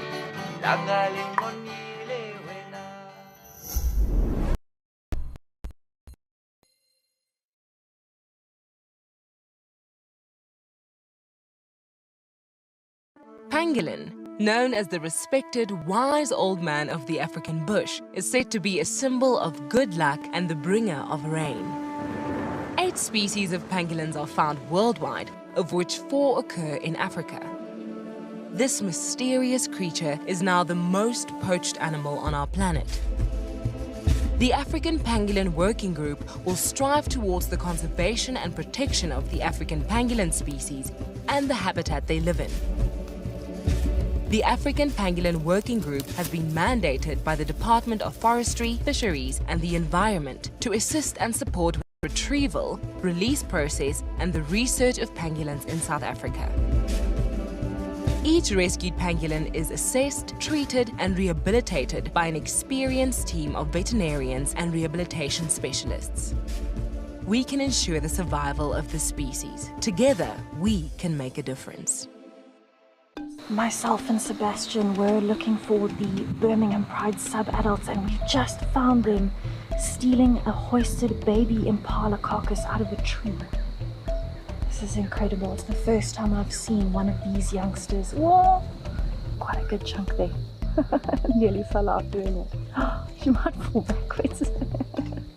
She's actually lowering herself down the tree. It's the first time I've seen a lion do that in person.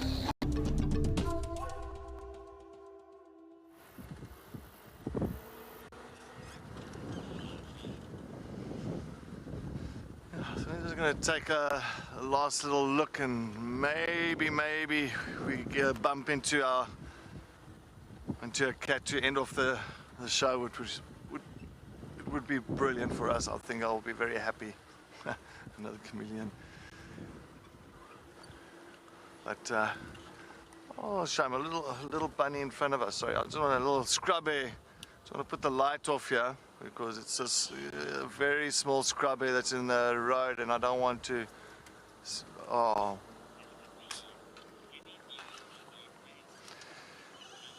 Mr. T, yes, I think this morning I think I said that it was... sorry, I just want to try and get past the little scrubby. It's a young one. I don't want to... Can you see it there, Owen? Oh, there it goes, okay. Alright, it's going to go past. I go past there. Yeah, there was an update of dark mane being inside Londolozi.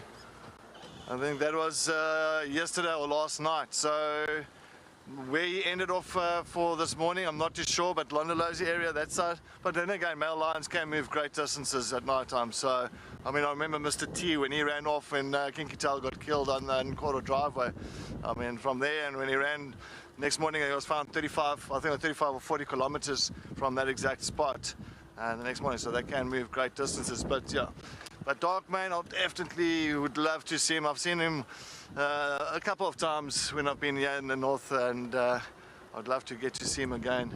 So yeah, let's hope tomorrow morning, let's hope that these boys do come back this side so we can see them again. But they do move around quite a bit. I think they've got such a big area to cover as well. So it's not like the leopards, it's a smaller territory, smaller area. So your chances of seeing a leopard is much greater, much better. All that individual, of course, yeah.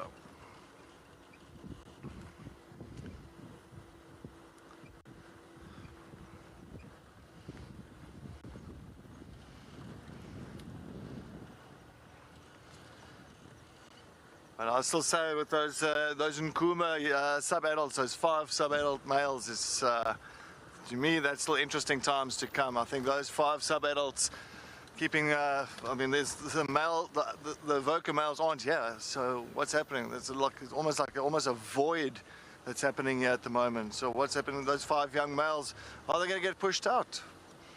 You know, you never know. That's what it's going to be. I find it's going to be interesting times.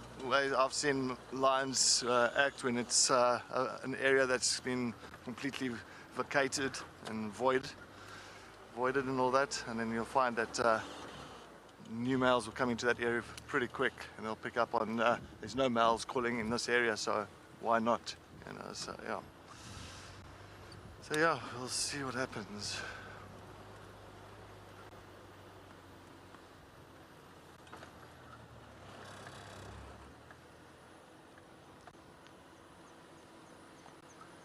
But there's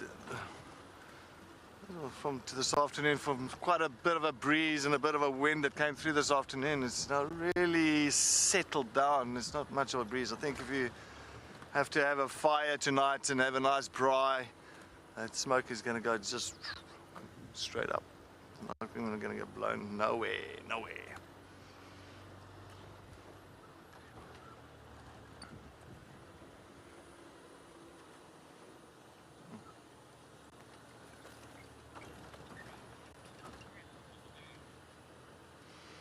Well, we'll continue up to quarantine open. Let's head back to Chris while he's on the move.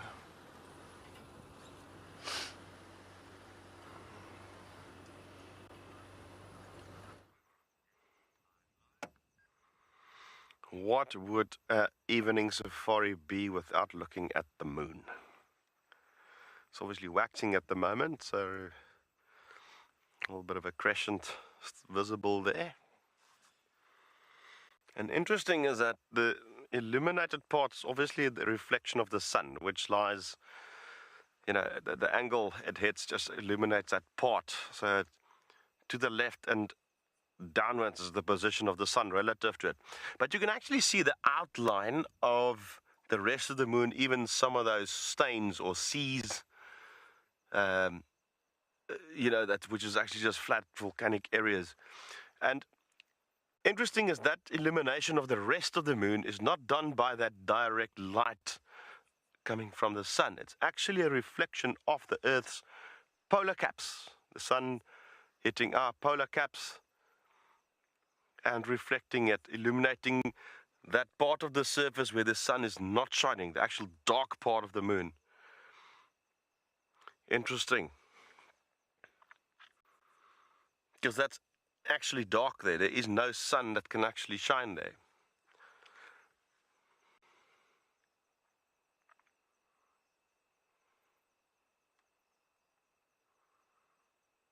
Stunning, stunning, stunning, stunning. Just look at that. It's about to set. Probably got about 10 to 15 minutes left before the sun is, well, the moon is down, so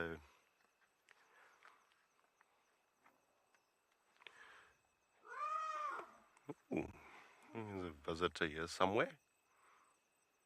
It's not very happy with something.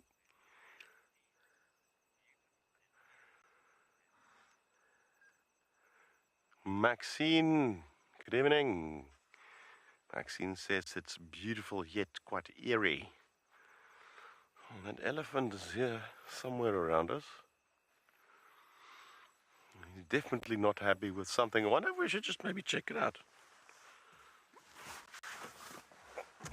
Let's check, you know. It's obviously something that disturbed him. Don't have much time left, but you never know. Funny things happen out here in the bush. Definitely something that elephant didn't like. Now I can see the elephant there. I'm not going to put the elephant up. So I don't want to go too close to them. I just want to see if there's something that disturbed it. See it there. It seems very calm. Things are. He's a touch too far for the IR to reach, and that's the reason why I didn't get him up on there. But doesn't look like he's... maybe it's... They're looking at something here. Oh, we can pick it up there. Okay, there we go. Anyway, ending this drive with some elephants in the moon.